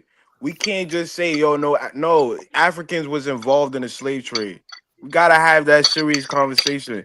Yes, Africa is our sacred cow. We can't let nobody attack Africa, criticize Africa, but at some point we gotta have some critical points on Africa and Africans sometime. Yeah, I say it like it is. Hi. Oh, somebody wanted to speak. Somebody was trying to speak. Yeah, me. Yeah, friendship. 'Cause I'm going to leave the panel and let you gents, do your thing. I just wanted to say to Bomani that we appreciate everything you're doing on the continent. Please don't allow Mike's words to stop you from doing that. Please continue. We need more people like yourselves to continue doing the great work that you do. And also, Kala, I know that you won't be live streaming after the end of this month, and I kind of understand why. Well, yeah, And I just wish. I'm gonna take a few months off, and I might come back. I might just Mm, do like videos when I'll see right around the end of September. That's what I'll know if I have the time when I for my business. I got to go all for look. I got to go all out the end of the year, the last quarter of the year, whatnot, because in January and February I'm planning to go and be in Liberia for the tour. I got a business conference, and I got a lot of stuff to do. So I'm gonna be in Liberia for at least 2.5, 3 months next year. So I need to make a lot of money, And so I gotta work hard. I'll be working around the clock, so I ain't gonna have time to. I gotta get up in the morning every day and whatnot. I gotta hit it, So I don't know. I'll see, if I could do some live stream. I'll be back, Trust me, I'll be back. It won't be long, but I need a couple of months to get myself together. That's all. That's Understandable, great, and Carla. just let the people know how we can support you. However, Well, we can support you. this is what I would do. When I get monetized, 1,000 subscribers, we do super chat. I'm gonna do just regular live streams, like with no more panels, right? But you could be in the chat. Your moderators will still be there, stuff like that. If you want to super chat, or not, or you want your questions read, or you have a, so you just send me a super chat and I'll read your questions, whatever, or a sticker, whatever like that. And then also, like I said, I'm gonna put out some stuff. I might be a little new website when not talking about what I'm doing in Liberia. I'm gonna put it all on one website. You know, you can click on. If somebody wants to do citizenship, they click on there. If somebody wants to do a tour, they got a link. If somebody wants to a link to a whole bunch of videos that we recommend on Liberia, they got that. It's gonna be fun stuff that I'm putting on when I build this website. You know, about Liberia and why Liberia is important. Links to my novel, you know, suggestions and stuff like that. So yeah, so that's if people could do that, you know, do that. That's all I care about, you know, because like I said, I plan on open up my office in Liberia next year. You know, once I have an office there and I can do business, and I just need a couple of trustworthy people in Liberia that can operate my office, you know, keep my equipment and stuff like that. And then people, I want Liberia to be the place where Black people in America could get introduced to Africa. My goal is to, if Liberia be the place to do business or connect socially, culturally with Black America. So in other words, people, if they want to connect with Zambia, they don't have to go all the way to Zambia. They want to click to South Africa, they don't have to go to South Africa, because we're bringing these countries to Liberia. And Liberia is going to be the beachhead for Black America. That's Pan-African. That's my version of Pan-Africanism. Using Liberia's history to make Liberia the base to connect Black America, the Caribbean, with the continent of Africa. You know, and I say like this. So we don't have, right now, I think the Pan-African world, we're all over the place. We got here, Kenya, I think Liberia could be the one place where we all meet and Kyle, build. I usually disagree with you when you said Black Americans or the diaspora as a whole been the crux for Pan-Africanism. And Oh when I Lord. see Mike Olawale type in the chat, they'll blame slavery for all their stupid behaviors. Like we the ones that got on a slave ship and chained each other and say, yes, let's go work for free in another country And then while being that's terrorized. not even the worst part. You know what the worst part is? The worst part is, like I said, a lot of people starting to say this now, right? Is that we know and was apparent to us when and the reason why we were acting crazy, I think Black America is going to be better. You know why? Because we realize now we were living a lie, and we're starting to say that now. America, 1776, the Declaration of Independence, everything they taught us. Now, what I hear, somebody said that to the show the other day, that the man who wrote "I Have a Dream" was a white Jewish man. Somebody said that. I don't know who that was. Somebody on this platform said that, you know. And Possibly. I was just about to say that, Carla. Carla, Hold on, she Frankie never got didn't a chance finish. to Frankie finish. didn't finish, Carla. No, hold on. Let me finish this. All right. A white Jewish man. So when he says all we hold this truth to evidence, that all, so his whole thing was his whole ideology was taking the white man's words that had Thomas Jefferson, that had human beings in chains, talk about the true meaning of his creed. I always bothered me my whole life. Now we could say that that was a lie. You cannot talk about America as a home of the free, home of the brave, and all stuff like that, and American socialism, if America basically said another race of people are condemned to be slaves just because they're Black. You know, see, by us believing that made us crazy. That's why Black people, African Americans, are in many ways are crazy. We're violent. We're unstable. Whatnot. People are like, what's wrong with these people? You know, we have a lot of problems. It's the trauma of living a lie. You know, Post But slavery stress disorder. Kyla, Hold on, guys. I got a question. I got a question. Now you say Man. that We we're gotta let Quincy finish, man. Ma soeur, il faut parler, ma soeur. she'll finish. But hold on, I got a question for Kyla before. Hold on, let me say this. Still earning GG. You got to put your camera on. I got to see who you are. Now, Kyla, you say that we have all of this. Okay, he's a Negro. I think he came on before. You know, he's a Negro. Hey, Negro. Go ahead, Jonathan. Now you say that we have a lot of problems because we realized that we were lied to about this whole "all men are created equal" bullshit, right? What I'm saying is this though: if you believe that, you know, if you believe that this country is like we'll see, this is another thing. People don't hate me for saying this. Do not hate me for saying. Don't come for me, right? We're over here in America. We know we're living a lie, but we get along with it. We got jobs. We got careers. Everything. We know we go along with a joke. We're living a lie. We're living in a matrix. That's like I said the other night, right? Mike's calling us morons, you know. But the thing is, though, we say America's racist or whatnot, and that's our thing, you know. America did us wrong, you know, and we have this thing where, yeah, America did us wrong. They were slaves, whatnot, and so we have a chip, like they say, a chip on our shoulder, right? Then we see Africans and Caribbeans coming over here, embracing America, right? That sort of mocks our suffering, and then we see people like Jason Whitlock, Candace Owens, and all these other people telling us how great America is. And now Candace Owens even trying to use African immigrants to shame us into submission. You know? Yeah, that's why black people act the way they do. With that, let me get Frenchie on, then I got the new person on. Go ahead, Reggie. Yeah, so I wanted to say, you know, to the fellow Pan-Africans, wherever in the world you reside, to keep on going, and your efforts are appreciated no matter how big or small. Every little helps. And not everyone thinks like Mike. It's a very small minority that do. The majority don't. And I do apologize, Kala, for cussing on your show, because I know that it does bring the quality down. This is a Collar Rumble night. Everybody's gonna. I know, but still, it does bring the quality of the show down, and it just takes away from the actual topic at hand that we were supposed to be discussing in the first place. But I guess for me, that I'm just sick and tired of people, fake Pan-Africans, and people that can't actually put their money where their mouth is and show what they are actually doing, yet they come on your panel day in and day out, doing like double take, switching back and forth with their perspectives. They can't stick to one thing and say, this is what I stand for, this is what I believe in. They're just two-faced. And I can't sit here when the disrespect is so loud and allow it to happen. So I had to say something, but I definitely could have conducted myself in a better light. So I did want to apologize to you for I don't even know what you did wrong. my part. I didn't even okay. Let me get still I'll learning let you guys GG. continue. Appreciate it, Frenchie. Thank you. Still learning GG. Go ahead.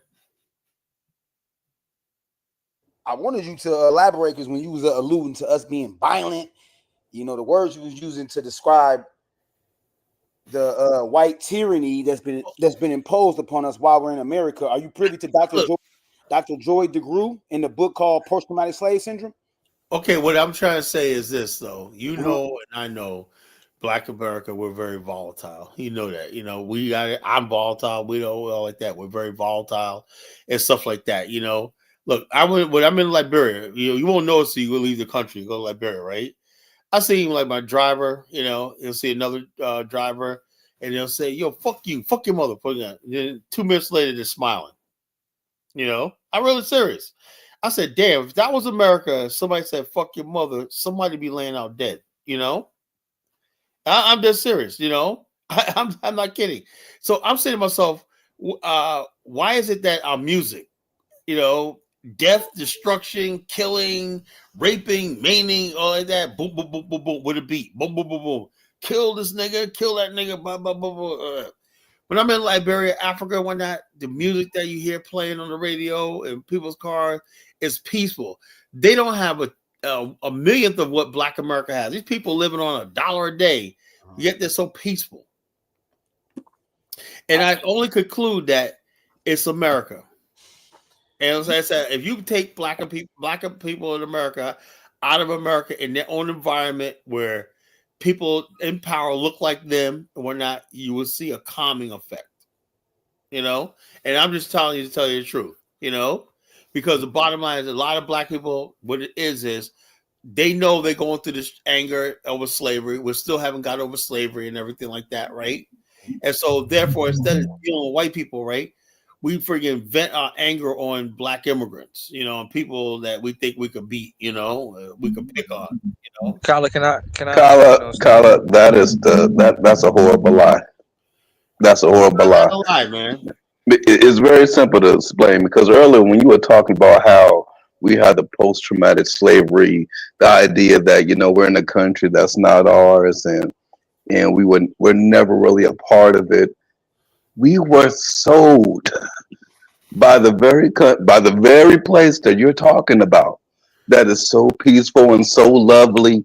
When those people went to Liberia to found that country, they were getting attacked by the very people that are so peaceful, so lovely. They didn't even have music, Carla. They didn't need to shoot them up, attack them music. They did it anyway. Yeah, what I'm saying is, right? What I'm saying now, yeah, Liberia was Yep. violent. Now, Carla, Africa add was the violent, fact but on. nowadays Carla, add on the point that you said we have post-traumatic slave disorder or slavery disorder or white disorder, whatever the hell you called it. Add that on to the fact that we've been very Pan-African. And then know that we were once sold out of Africa by Africans, and now they still come and disrespect us. And then get mad at us when we're trying to build up Africa. That's a good point. And make fun of the slave trade. on both sides. Shouldn't The let the disrespect is minority on of both sides. black people like that disturb Brother, everyone. Literally. Steve. If I sell you out of my house, right, and you go to another house, you get fucked up for the rest of your life. At the end of the day, you only got fucked up for the rest of your life because I sold your ass out of our house, right? Sure. But you're looking at our house saying, man, I want to go back home. I'm not even inviting your ass home. You got to pay to come see me, nigga. And then to turn around, you want to come and help my ass out, and I'm going to make fun of you and talk shit about you as you try to do it. Steve, does that make sense to you? Hold on, say that last part again. Say that last part. Yeah, you gotta follow him, but you gotta literally follow him. But that's our struggle. That's our struggle. We got it bad on both sides. Yes, We're trying to be Pan-African with people who aren't really trying to practice Pan-Africanism. Because we want to call Africa our home, motherland, all of us, right? Really, that's all. And in order to do that, we gotta fight them and fight the people. Essentially, we're fighting the people that sold us and the people that they sold us to. Whoa. Hold on, John. I want to address something in the comments. Mike Myers, man, we got to stop that nonsense. The white people stole us. Listen, a lot of the slaves in Africa were kidnapped by other African tribes, whether rival tribes or whatever else, and got sold. Like, we not gonna blame everything on white people. It wasn't all African. It wasn't all white either. But we got to stop denying that did happen. Yeah, but you Absolutely, can't. brother, I'm with All you. this trying Kala, to blame the African. The African didn't benefit like the white man did, so we can't even add him. Yeah, in. no, that's true. He didn't even benefit. So we got to stop inserting the African sin. He said, like he or she was implicated in our enslavement. They are, but they're as far as the magnitude and how they benefited. Yeah, Europe got rich. But Africans did slave raids. That doesn't change the fact that they started, brother. When I went to the slave museum, right? Just because you got the short end of the stick, the whole time you wasn't involved. That is that's I know. Fuck being involved. I agree with they that. were the ones that captured us. They made the damn chains that we were bound to. John, let me say they made all of that shit. Doctor, let me say this. Kala, can you do me a favor, brother? You have a new person on online, and the brother is respectful enough to show his video. Can we try to even, just a personal favor? Okay. I've seen him on Cuba to show plenty of times. Can we give him like a few minutes for him to just like share anything that he needs to share? Okay, yeah. Definitely reach out to connect. And he's the only person. He's the only person that literally have his camera on, which most of these people don't have pictures on, which is what I'm always complaining about. So, brother, now, appreciate your energy. I'm sure you have a lot of wonderful things to share. I can see that you're very cultural and in tune. Thank you. I appreciate that. I wanted to illuminate on the title. I see the title was "The Enemy Within Black African Haters." So is that alluding to like Black Americans that hate from within? Okay, what I was saying, what I'm saying with the enemy within, it's a series that I do, right? Okay. I'm saying the Black people who hate Black Africans, Black Africa. Okay. In other words, basically, I'm talking about Black people in our community, right? Who, they really do. You look at this Alpha guy, whatever his name is, they really literally, it has nothing to do with delineation or you basically identify yourselves as ADOS, FBA. Mm-hmm. These people really hate Africa, not even because of the slave trade. They really don't want to be African, whatever. Like these people have always been around, you know. They hate Africa and whatnot. They hate Africa, and you ask them, what's the other game plan? And then they basically call themselves American, right? Foundational Black American, right? So in other words, they're saying that their history began in America. If your history began in America, that means it ends in America. That means basically, unlike other groups of people, the Portuguese, the Dutch, the Germans, everything like that, they have a sense of infinity. You know, you can't box with the Chinese people, right? They can anytime go to a Chinatown all over the world and fit in, you know? So psychologically, they can enjoy America because they're here from a position of power and strength. If you cut off Black America from Africa, you cut that link off, right? Black America psychologically is finished. That's what I'm talking about. Are we though? I mean, are we though? I would kind of have some. I mean, if you look at, do you understand? Do you not understand like what was like as far as like what we lost in America just due to arbitrary white violence? I mean, the hundreds of black towns that was. I mean, so when you say we're I'm trying to, you know why we lost that stuff like that? Yeah, white folks, because we had no place to retreat to. We had no base. You know, you can't build towns and stuff like that behind enemy lines. We have no place, no territory to protect you. That's the first thing anybody does is they secure territory. Now, if you want to stay on this continent, right, what we could have did was try to go to unoccupied territory in Canada, build a settlement, right, which some of us did. Go to Mexico, we did the Baja California, but we chose to stay inside the borders of the United States, right, and build in there on the pretext that white people will leave us alone and we get along. And you know how that turned out, right? I don't think we can't just say it was a sole reasoning as to, you know, why, you know, like we like first and foremost, white folks didn't even think that we'd be able to amount to what we amounted to. You know what I'm saying? Like a lot of these black towns was destroyed due to jealousy, envy. Yeah, but actually, Coach, hold up. You ever said the thing, GG, that you can only keep what you can hold? As far as a cliche? In other words, basically, were they really our towns?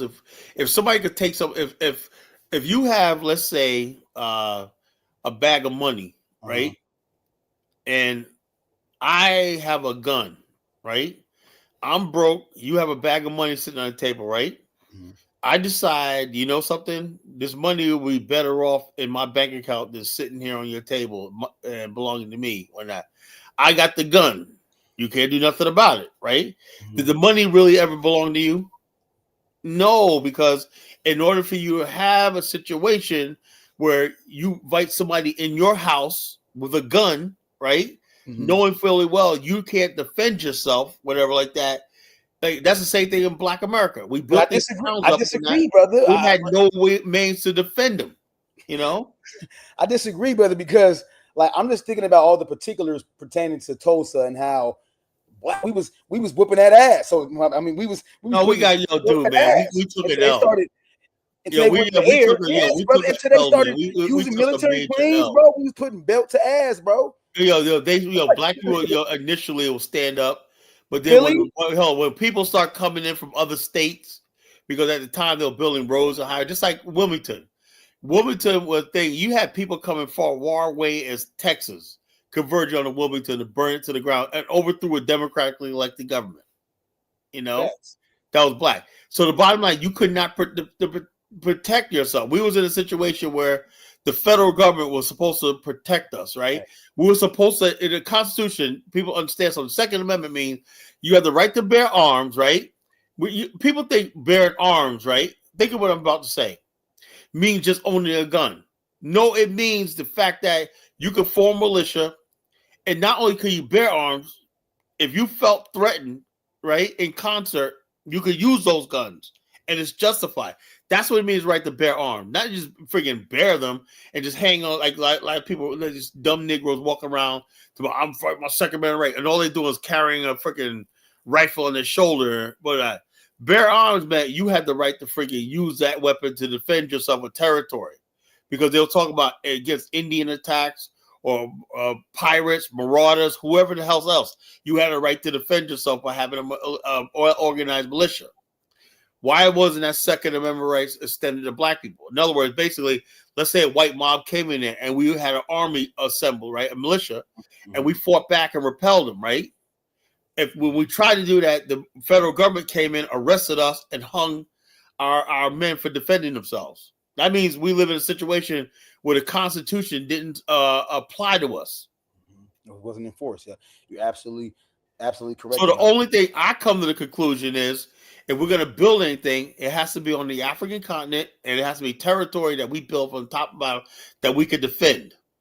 You know, because at the same time, all that was going on in America, literally, there were black people, African Americans, living peaceful in Liberia in their own townships and everything like that on the coast of Liberia. You know, they didn't have to worry about mob violence, white violence. They were living safe and they were prospering. So we have this myth that the best place for black people is inside the white man's country and whatnot. That's why I fight against this idea that America is like the only game in town. I really believe black people could build communities all over the world if we wanted to, you know? Yeah, I'm not disagreeing with that. Now, when you say hate, are you saying like in these contemporary, like in these modern times? Yeah, I think so. Okay, so you're not talking about from like an overall historical standpoint. You ain't talking about Ethiopia. You ain't talking about apartheid when black Americans was actually like in the streets protesting, you know. Yeah, that was a different struggle. I think now we reached a critical mass, right? We got two things we're going to do. African medallions, Black Power. I mean, I'm just saying. We got two things we're going to do, right? We also understand the Black Power movement, whatnot, but we have to look at the situation, right? Situation in America, right? Mm-hmm. We can't just talk about Black Power and basically be completely, like I told, if you listen to my show that I did the other night, I called it Black Matrix. The two worlds in one, the Black Matrix, you know? In other words, see how you're on the thing. I like your what you got on your head. What is that? This is represents, it's a crown, you know. All right, now let me ask you a question. No disrespect. Where do you work at for a living? Where do I work at? I don't work for nobody right now. I'm currently in school right now. Oh, you're in school. Do you wear that in school? Hell yeah. I wear this anywhere I go. I don't. Well, you are say okay. Are you in your school? You're around white people, black people, whatever. I'm a real all that. What kind of school you're in? I'm in Seattle, but I'm from Chicago. Are you in Seattle? You're in a white institution?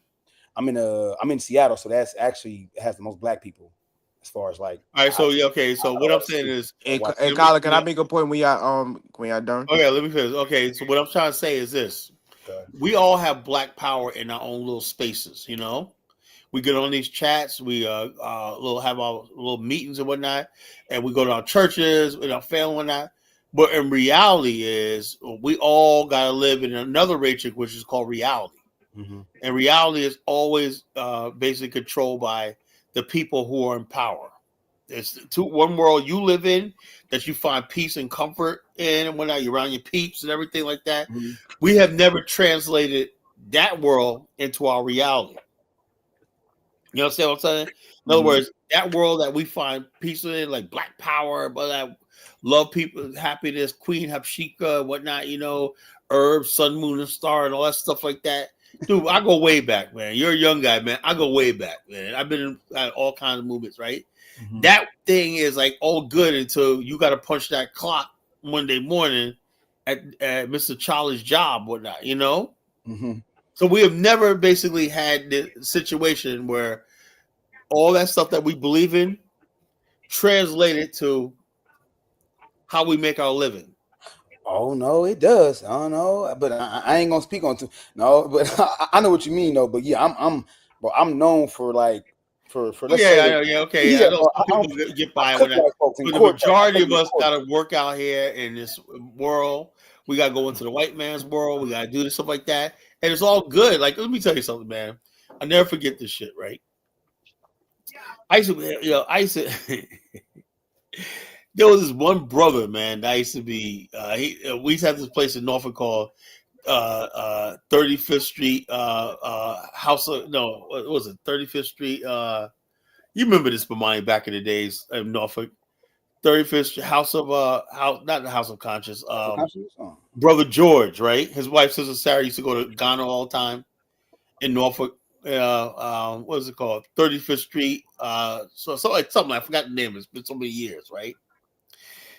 Well, anyway, there's one dude that used to work there, right? Man, me and him used to go in there. I used to buy books and whatnot, final call, pick up the final call, and whatnot. We'd be all into the Black Power, blah, blah, blah, blah, blah, blah, blah. And then one day, man, I was, and he was known as a brew, blah, blah, blah, whatever the hell it was, right? Mm-hmm. And then one day, man, I happened to be in Portsmouth, right? I said, man, there's some Kentucky Fried Chicken over there, right? I walked in Kentucky Fried Chicken. There was my man behind the counter. His face just like he just died, you know? And they were calling him by his government name and whatnot. He just looked at me like, I said, brother such and such. And he looked at me like, don't call me that. He had his KFC uniform on and whatnot. I was like, what's going on, man? I was gonna come by the 35th Street store, you know. It was called the Self-Improvement Center.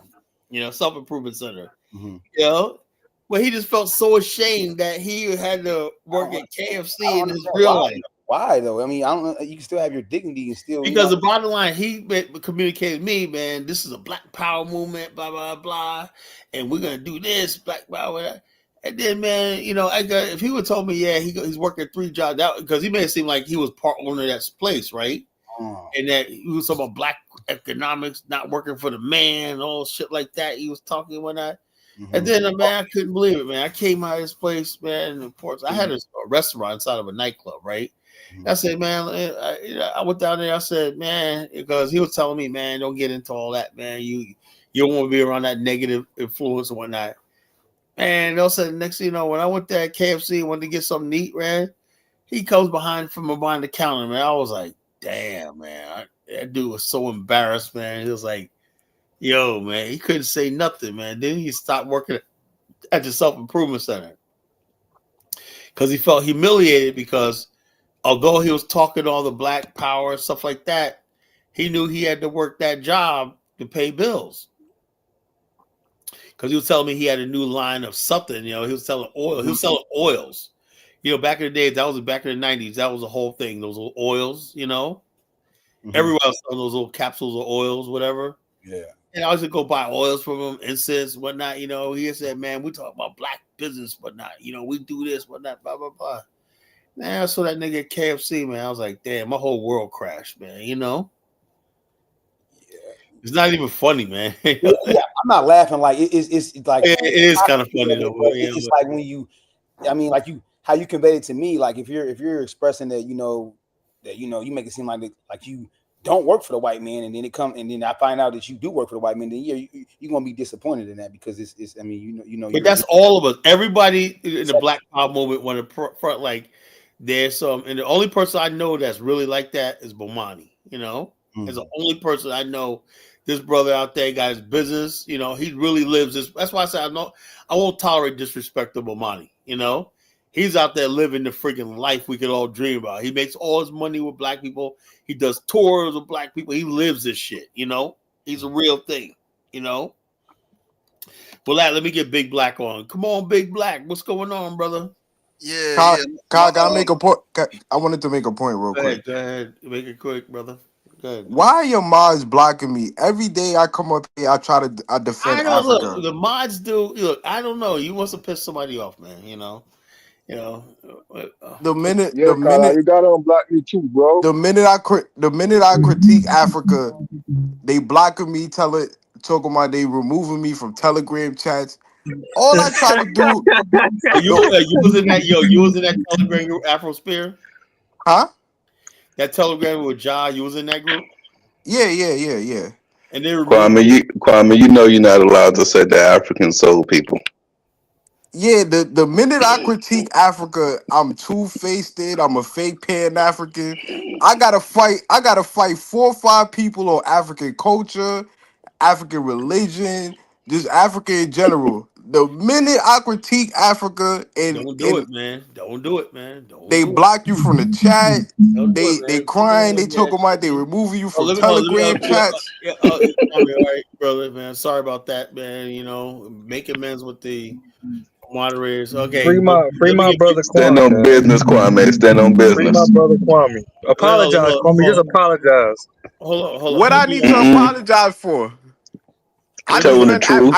I come up here. I defend Africa every day. Sometimes I'm an African apologist. The minute I critique Africa, Hold on. Let me say this. Let me get Big Black on. Okay, peace, everybody, man. What's up, Deity? Love to see my brother Deity from Chicago land. You know what I'm saying? Like I'm from Chicago Who the land. hell's that? Who's the hell is that? The guy that you were talking to, Kala. Oh, it says still learning GG. Yeah, that's my brand. My brand is I'm still learning, but my YouTube channel is I'm Young Deity though. Young Deity. Yeah, put your link in the chat room, man. So I can appreciate it, Yeah, he's a young brother, not very knowledgeable, very smart brother for Yeah, his he's pretty age. intelligent, man. Yeah, he reminds me, of a lot of us when we were, around his age, studying. Likes to read and everything. Very smart brother. He's a leader, not a follower. He's a leader. I think the wiser he gets, I think he will, steer more towards Pan-Africanism, but the wiser he gets.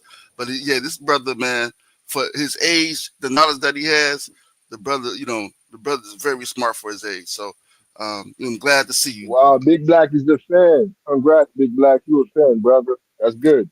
Now, we converse on Q Butter's channel a lot and Psycho's channel a lot. Some of the things I disagree with him, with some of them, right? But overall, man, the brother is, for his age, man, is very knowledgeable, and I love to see him in his books. He's always in his books. Some people say, man, you stop reading. But hold on, Big Black. The reason why I did this show tonight because I'll listen to a bit of it on Diane's show today about the boycott, whatever like that. You was on that platform. I can't listen to Diane's show more than like 20 minutes, But what did we learn from Diane's show today? Me neither, Carla. Like it's too much going on Diane's show. Diane needs to come. I ain't gonna tell her to run the show, man. But some of these people around, like that jargon, whatever the fuck his name is, and that AA lady. Jagoon. That's his name. Jagoon. His name is Warrior. His name is Warrior in Yoruba. Jagoon is not bad. He's a Pan-Africanist. Sometimes he that dude's a Negropean. I wouldn't say that, Colin. He's a Pan-Africanist, but some things he kind of, he kind of doesn't put himself in African American shoes in some points, but he, he doesn't do that on purpose. You know what I mean? So, but he's a good-hearted brother. He's a Pan-Africanist. But what were they discussing? So what's the thing? The whole boycott stuff. The whole boycott. And, what do you think about it? What do you think about it? I think it's BS. I think it's not gonna. It's not really. Because I'm gonna make a point of going to a Nigerian restaurant that day. Yeah, I might too. I don't think everybody goes to a Nigerian restaurant. Get you some fufu, Carla. Nah, I don't eat fufu, man. I just think I'll have some Nigerian jollof rice with some fried chicken. How about that? Go what I know. Yeah, but when I go on there, man, I just try to, man, as far as like the Pan-Africanists, we just need more, as far as like the continental African Pan-Africanists, we need more of them to, call out the BS, because there is a situation where we do see a lot of that online. And even though it's going back and forth, from my observation, it actually, it was small TikTok videos, here and there. This whole thing is, I said something.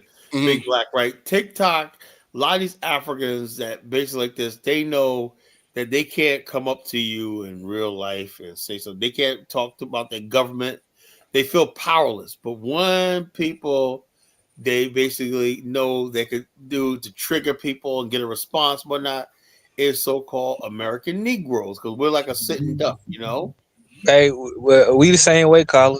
We know we can get away with criticizing. The fact that this is how America is, right? America is about don't anybody hate me for saying this, right? I know people gonna hate me anyway, right? America is about winners and losers, right? We can't all be winners without somebody being a loser, right? In America, it's obviously the Caucasian, the Anglo-Saxon is the winner, right? Black people are the loser historically, everything, culturally, everything, right? He's on the bottom, Even when he's winning, he's a loser. You know, that's what it is. People want to attach themselves to success, and blonde hair, blue eyed people, middle America seems like the ultimate thing people want to be. And so, therefore, when people come here, they automatically assume that there are no prosperous black neighborhoods. All white neighborhoods are middle class and thriving. They don't know that there's white neighborhoods that are slums and poor and impoverished. Everything like that. Not true, Kyla. People were seeing Michael Jordan and different athletes on television all across the diaspora and the continent, Kyla. Nobody thought Michael Jordan lived in Compton. Those are celebrities, right? Yeah, but nobody thought Michael Jordan lived in Compton or. Bomani lives in a black city, Jonesboro, Georgia, right? I live in a large black community here in Virginia Beach. You know? About 30% black, Kyla. And so, anyway, what I'm saying is this: so, and all the black people here, My neighborhood is 90% black, Kyla. And so, what I'm saying is, look, all right, whatever. What I'm saying, my point I'm trying to make is, when people look at America, they don't see the success, the institutions Black America have on that. All they see is failure. So therefore, it's easy for them to be like, and it's encouraged by white people, to see America as a white country. So if you see America as a white country, that means you can get online, talk shit about Black Americans, and you'll get praised for it because white people think like this. Everybody, Black people are America's problem. Who is thinking like criticizing Black Americans is gonna get them cool points for white people, Kyla? No, I'm saying, hold on. It's not just the white people. It's a lot of people in the. This is what I'm saying. This is what's going on. It's what's dangerous, right? There's a huge thing going on between Africans and historically Caribbeans have always been with Black America. We both slave descendants. That's why I tell people like Principe, bro. If there's a diaspora war, you guys, Jamaicans and Caribbeans are on our side because Ain't gonna be no diaspora war. No, I'm just saying, even when you're having this discussion, it's a scope and vantage point. Like me, although I'm a Pan-Africanist, my scope and vantage point is the African American, right? Right.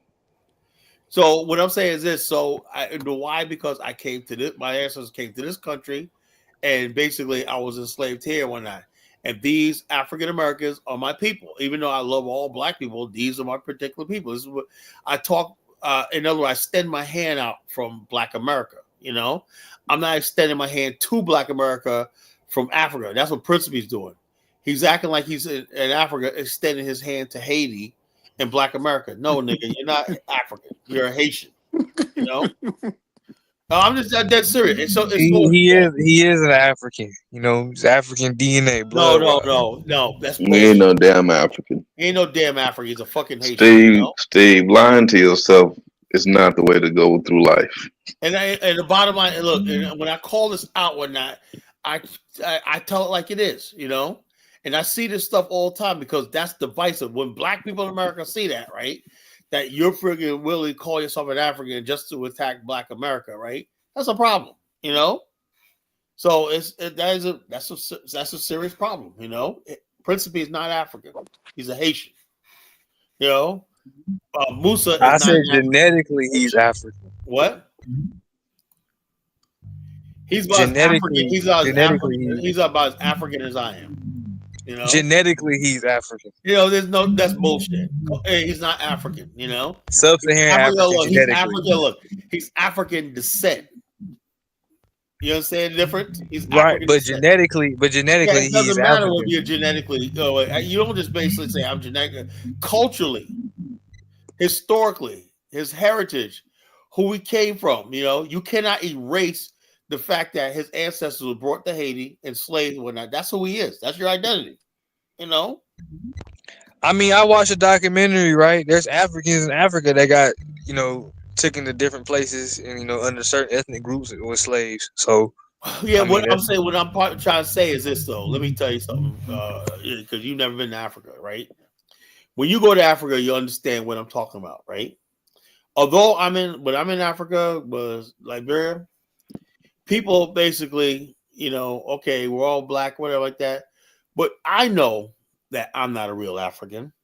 I know I'm not, One is I react to certain foods a certain way. You know what I'm saying? And also Africans live a life that I'm just like, I can't do it. You know, the African way of life. You principally does not have the African way of life. You know, and you can't just call it. What's the African way of life? Struggle. So the African way of life is struggle, Colin? Yes, Come on, Colin. That's like, hold on, Colin, hold on. It's like Jonathan. When he goes to Nigeria, he's not an African because he has a different reality. You don't live the African reality. Colin, hold on. Colin, they can say the same thing about us in the diaspora. They can say the same thing about us in the You don't have diaspora. the African reality, you know? Hold on, Colin. Let me say this right. I'm not gonna allow you to say the African because I don't like it when Black Americans say the same thing about us. You're not a real Black American if you don't struggle and all this other stuff. I never said that. You could actually assimilate into Black America by it because America is all about improving. So you can't assimilate to African culture, Colin? Hell no, you can't. Are you gonna give up 3 square meals a day, running water? Hold on, Colin, because Steve said something that's actually wrong. The Black American struggle is not African struggle, brother. Those are way far away from each other. When we say struggle, yeah. When we talk about the Black American struggle, we ain't talking about poverty. I understand that. What I'm saying is, I don't like when people say that about us. Or, you got to go through certain struggle to be a Black American. No, I never said that. There's no such thing as an African struggle. There's no such thing as a Black American struggle. Black people in America say, Steve, you're gonna have to go to Africa. Code, not struggle.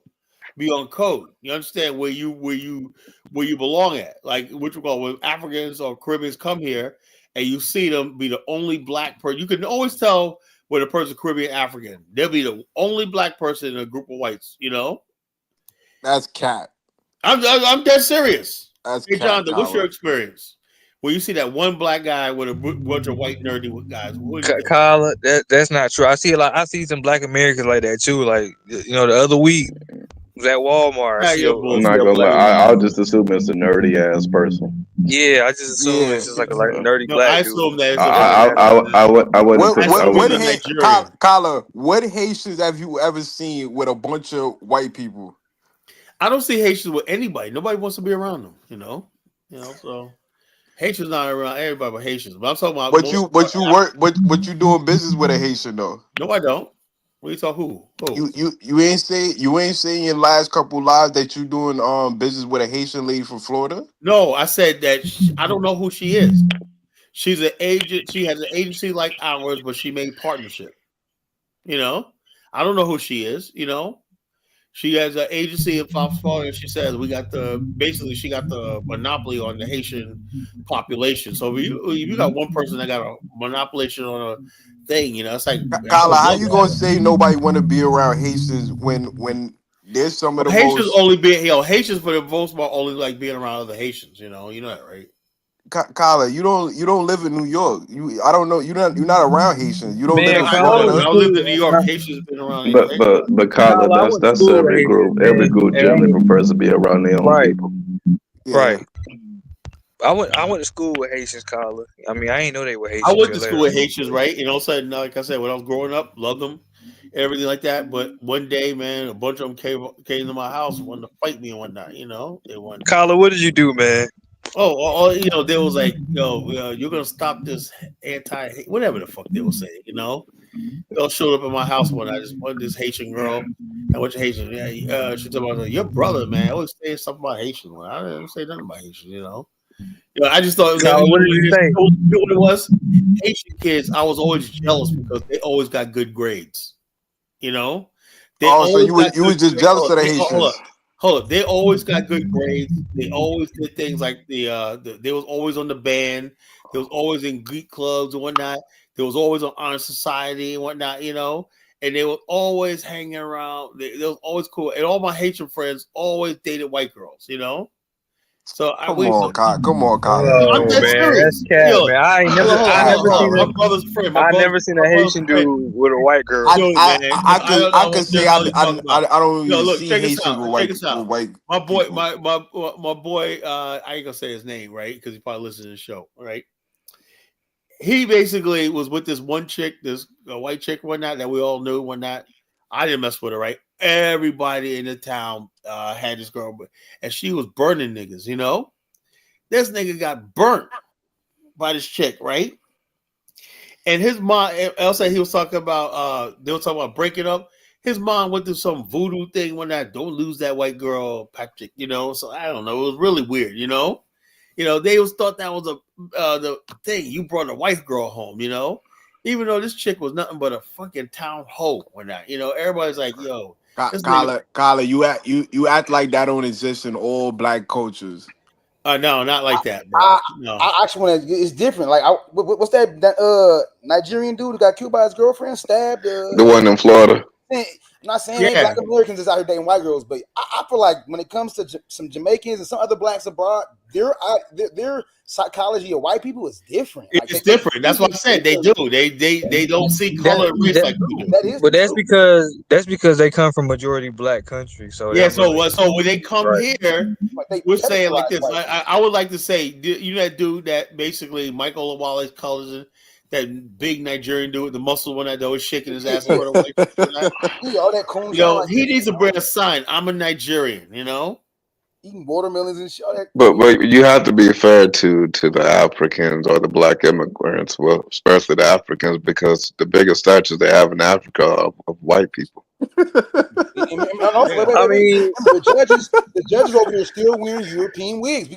We got to talk about that. I mean, that's a if you look like. I mean, it's a thing.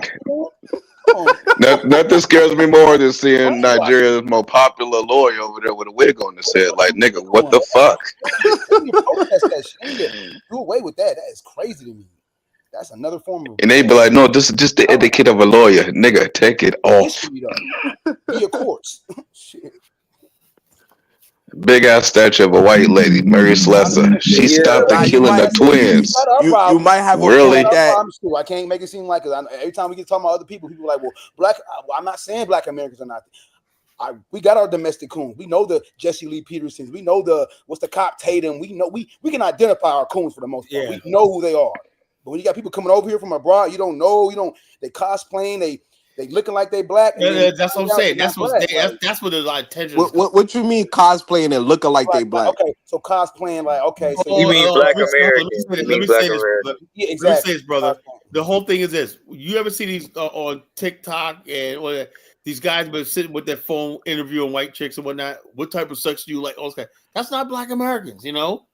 They're always on. Colin, how do you know that? Do you see the person? We know our people. We don't look at white women like that. Should black immigrants not assimilate into African American culture? I'm saying there's a thing in this country, right? We obey the color line, man. You know, we are in the color line. Talking about you want to ban Black History Month? I remember a year ago was a Nigerian governor. Nigerian trying to ban Black History Month. First thing you do if elected governor or mayor or something like that was get rid of Black History Month. I was like, what the hell? I understand. Like at some point, black immigrants is they stick to themselves. Then it's like they cosplay and they try to act like black Americans. I be confused sometimes. No, what we're trying to say is this though. Just if you look, people cosplay us, right? While they sticking with themselves, they don't fuck with us. Now, if they fuck with us, it'll be different, you know. But they don't come into our circle. No, hold on, Kwame. Let me say this. See, the problem comes in when people are doing crazy stuff, and then to the point where you don't know where they came from. It just gets lumped in with Black Americans. So that's the only problem. We get to pay the tab, right? You know? Like for instance, that guy, that big buff muscular dude that's out there dancing with the watermelon. We gotta pay for it. We're stuck with the bill. That big buff muscular dude with the watermelon, that you be doing too much. I didn't know he was African at first. Yeah, man. Dude, I knew it all along because when I worked at the club, we had to do like that, man. You know, dude would get on the dance floor one night, try to dance. This dude was he had a Jerry curl too, right? And he had all white one night. You know, he was all white. I said, man, this dude's extra. I mean, he would show dance. This guy was the best dancer you ever seen in your life.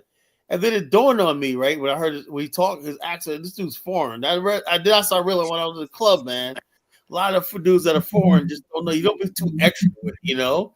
Every female Reggie, you when try I to rub up on, every female you try to dance with, every female you try to out there, you probably be cool and suave, you know. Reggie, Now I got a question. when I Go ahead, first Steve. seen him, I didn't know he was African. But yeah, go ahead, John. I knew it right away. I ain't gonna lie, I did. Now everyone always talk about coon and shit, but you really can't, outside of Candace Owens, you really can't name no Caribbean coons. If you can't name them. I got to give me time. I'll get back to you on that one. If you gotta think about it like that, that's what I mean. You really can't No, I name them. can't think off the top of my head. But if I say name some Africans, Yeah. you start shooting like an AK-47. Yeah, so. In Canada, she sleeps with a white guy, I so don't what know you no expect? African coon, Jonathan. I don't know any African coon. Steve, you a liar. Steve, why you lying like that? We had Nah. Were you paying attention when we had Michael Olawale up here a little while ago? I'm talking about like somebody Hold that's on, we had famous. Elvis up Somebody here. like that has a lot Joy of Reid. like Oh, Joy Reid. We had just had Elvis. We just had Joy Reid. Yeah, Elvis up here. Michael Wait, Joy Olawale. Reid, African? No, I'm just playing. Yeah. Joy Reid is a Congolese lady. She Yeah, Congolese look what and Caribbean, look what I believe. Edwin just wrote in the chat. Jason Whitlock, RG, Candace Owens, Jonathan. Jason Whitlock's Caribbean? No. Candace No, Owens he ain't Caribbean. He's a. Listen, I used to like Candace Owens until she made one comment. She said that she was biased. That she's biased towards Caribbeans. So she said she don't like to talk about like the generous stuff that Caribbean artists, rap artists do, like Nicki Minaj. But she's always talking about Sexy Red, and I said it's kind of. She said that. Yeah, she said Yeah, that. she said it. That. Yep, she said that. So after she said that, I said, yeah, I can't trust you. Yo, principally, Joy Reid is not African American, bro. She's not. She's Guyanan and Congolese. Yeah, she's Caribbean and Congolese. Yeah, I thought many people thought that because her name. But, yeah. No, Kyle, this is only one real problem I got with the FBA people. Is that they hate the term African American because anyone can claim it. No, but for the most part, and they talk about gatekeeping. If you was really going to gatekeep, maybe you should gatekeep African American. Yeah, that right there. That would make a lot more sense. And just start saying, no, you're not African American, you're this or you that, and blah blah blah. Stop lying. They talk about at the time we'll call himself African. He basically O'Shea has always been a coon. He's always been I'm not buying the fact that he lives in Uganda. You know O'Shea probably listening, right? I don't give a fuck, you know. O'Shea probably. I hope he does. Drop the link for O'Shea. But hold on, let me say this right. Let me say this, Kyler, right? That whole African American thing. People are like, oh, Elon Musk is African American. No, he ain't. Let me say this. But Steve, you know there's an actual definition for African American. That's the point I'm trying to make. There's an actual definition of. So all it is this. Look, check this out. When, like I said, Black America, African Americans are not allowed to have anything. You know, Black America, because we're. But hold on, Colin. Some of the people I see saying that are FBA. Finish what I'm saying. Because we're a landless people, we don't have a permanent identity. Now, if we had our own land, you can't go in Japan and say, no, these are the Japanese people. I'm calling it because you don't control Japan's defined by a land. Black America is not a landmass, a sovereign landmass or space, you know? So everybody feels like they can come over here and redefine this, brutally saying that we should all learn Kiswahili and practice. Dude, man, get the fuck out of here, right? So hey, shout out to my But Kala, unfortunately, it's not just Black America that's in that situation. The Caribbeans are in the same situation too. You got Indians calling them. I'm Jamaican. Oh yeah, I'm Jamaican. Hold on. Jonathan making some points. Right? When you think of a Jamaican, you think of the people of the slave trade, the maroons. No, but Kyle, but Kyle, ain't about what you think of. It's about what's reality. Yeah, Kyle, I gotta be know, real. Hold up. instead of Chinese on the island say, yeah, I was born in Jamaica, but I'm a Chinese. No, Jamaican. they're dictating that they are Jamaicans. Like I'm a Jamaican. Yeah, well, hold on. Oh, culturally, not But they Jamaican. are Jamaican though. Hold up. Yeah, that's the Jamaican, point. look, Jamaican is a nationality. What's the quote, Kwame? What they say in Jamaica? Out of many come one. There you go. So all Yo, those hold people on, there, hold on. Yeah, but hold Jamaican. on. You cannot be. You're not one. You know, you're actually 2, 3, 4, 5. You know, because they No, got but their that's own what. Listen, economy. we are But one, like Nate said. Carla, the point is that all of those Caribbean nations, they're in this exact same position that Black America is. The only difference is they're just the majority in a lot of those nations. That's what I said. But So they unfortunately, in some of those know us nations, like about Belize, what we you don't may know. have a Black majority, but the lighter skinned people are the ones running the country. Yep. And if you're a Haiti, you may run the country, but the richer people are not Haitian. Yeah. You know. Yep. The exact same who's situation of Black America. But I think what made Bennett. I think what made African American more unique because it's a defined definition in Yeah. in culture. Hold on. This is how I define it. We're Americans when America's only original African story.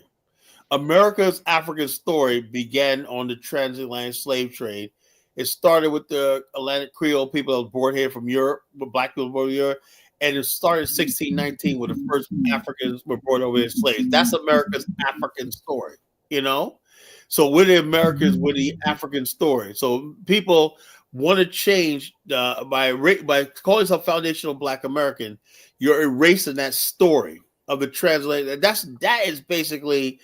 And also, calling us African American is connected us to our. It's the only thing really connecting us to our ancestral. What happened to our ancestors, and to basically distance yourself from your is an abomination. You know, Going back to that point I was saying earlier, right? We had the literal definition of what an African American is. So I don't understand how it causes confusion with because there's a lot of FBAs are going around saying, "Well, Elon Musk is African American." They know they just don't want to be called African. You know, it's about right. It's about genetic. They want to erase their thing because these people want to be Native Americans. They want to be No, Kyla, the thing is that you got to point out the FBA weakness. On one minute they talk about gatekeeping, but they don't gatekeep shit. And then the next minute they say it's a lineage, but then they'll say Drake is not part of the lineage.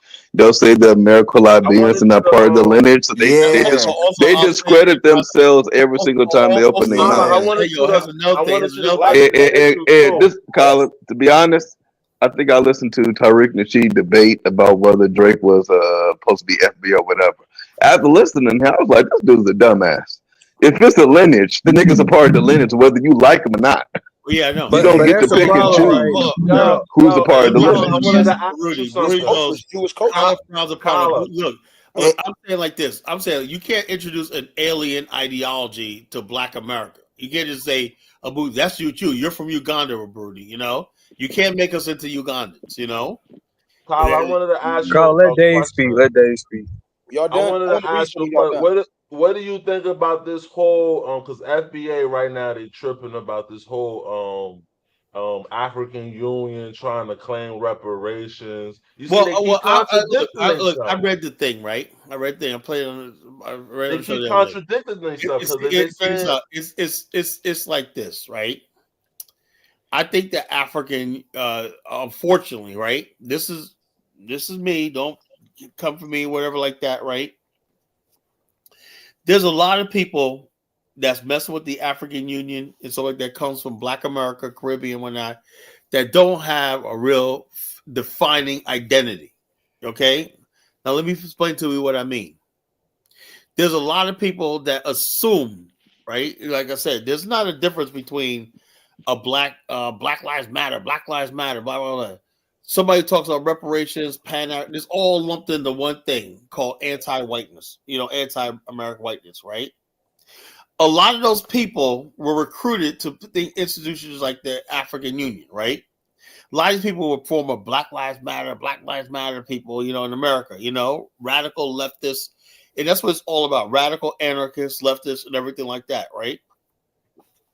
These people are basically large in number, and they basically being recruited because they got a voice, and they were recruited by African Union because African Union doesn't understand that these people do not speak for the millions of black people in America. They don't. So they invite them in, and they start giving some cockamamie thing like the African Union will help us get reparations, so they're gonna put them all together. And it comes across that the African Union is trying to get Black Americans. It's not even that. It was actually Black Americans, Afro-Caribbeans, all these other people that are radical leftists in America, right? Who are using the African Union or be partnered with the African Union, right? But it looks like the African Union initiative. No, it's not them, So to say that African Union is trying to get our reparations and whatnot, no, these are radical black people from America that went to the African Union, not understanding that you don't speak for the masses of black people in America. And hold on, there's another thing, right, about FBA. FBA by definition can't be a lineage. Yeah, so look, if you can't look, I'm like this. If you say we're foundational to America, now you can say what you can say. Yeah, when you start off pseudo, you end pseudo. Hold on. You can say, look, if they said we're African Americans and we're part of the foundation of America, the African Americans that are foundation to America. Now that sounds more legit, because you're acknowledging that African American is not a lineage either. Well, it's an ethnicity. It's ethnicity. Yeah, it's an ethnicity. Both of those would be ethnicity, not lineage. Ethnicity. It just says that you're. But the difference between FBA, the difference between FBA is, I think they're trying to push we are Native Americans type of. Yeah, listen, you're exactly right, Kwame. Because if you go to the website, they got the indigenous peoples of the Black indigenous peoples of America. You got this one stupid crazy. You can't build that one couple that bleaches the skin, and majority of them Native American and all stuff like that. It's a black guy and whatnot. He has a straight conch hair. When I talk about he's a Native American, these people. But to a degree, they would be accurate. To a degree, they will be accurate. Like what? Because you can't, unless you could come out and be like, "Nigga, I'm Igbo, he's Hausa, and that guy over there is Yoruba." I would say you're a mixture of people. When that mixture of people was created, that created a whole new ethnic group. What they're saying is, so the new ethnic group will be indigenous to America. In the same way that the colors from South Africa are indigenous to South Africa.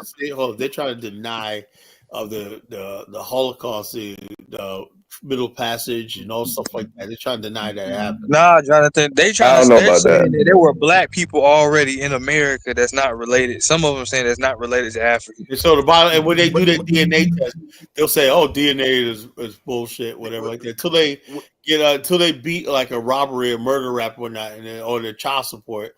Jonathan, you got a point. You got a point. But when most of them say that majority of us was already here, some of them don't even, when they quote say, "Oh, only 4% of Africans came here," they don't even understand what they actually read. When they say only 4% of the slaves came to America. That number, right, was number like 450,000, right? No, yeah, they think that's a lot of people. Colin, they think 4% of the 43 million is African, and the rest of them came from America. 200 years later, man, black population was at 4 million, 4.5 million. Exactly, that was but we do have to do. I think me and my sister we talked about this recently. It sounds right, but then it doesn't sound accurate when you consider the fact that the Caribbean, based on the fact that you got the other 96%, it should be way more of y'all in the Caribbean in South America than it is. But Jonathan, you gotta remember the average slave in the Caribbean only lived about 7 years. Damn, they did a number on y'all. That's crazy. Yes, like we talked about this before, right? Physical slavery was way worse. They was working day and night over there. Yeah, because the sugar cane plantation, it run 24 hours. So slavery was worse in the Caribbean as far as physicality. Psychologically, but psychologically, it was worse in America. And America is a bigger landmass. So I mean, when you got like country, different islands and stuff, I don't think you could flourish a population as large as 40 million, 30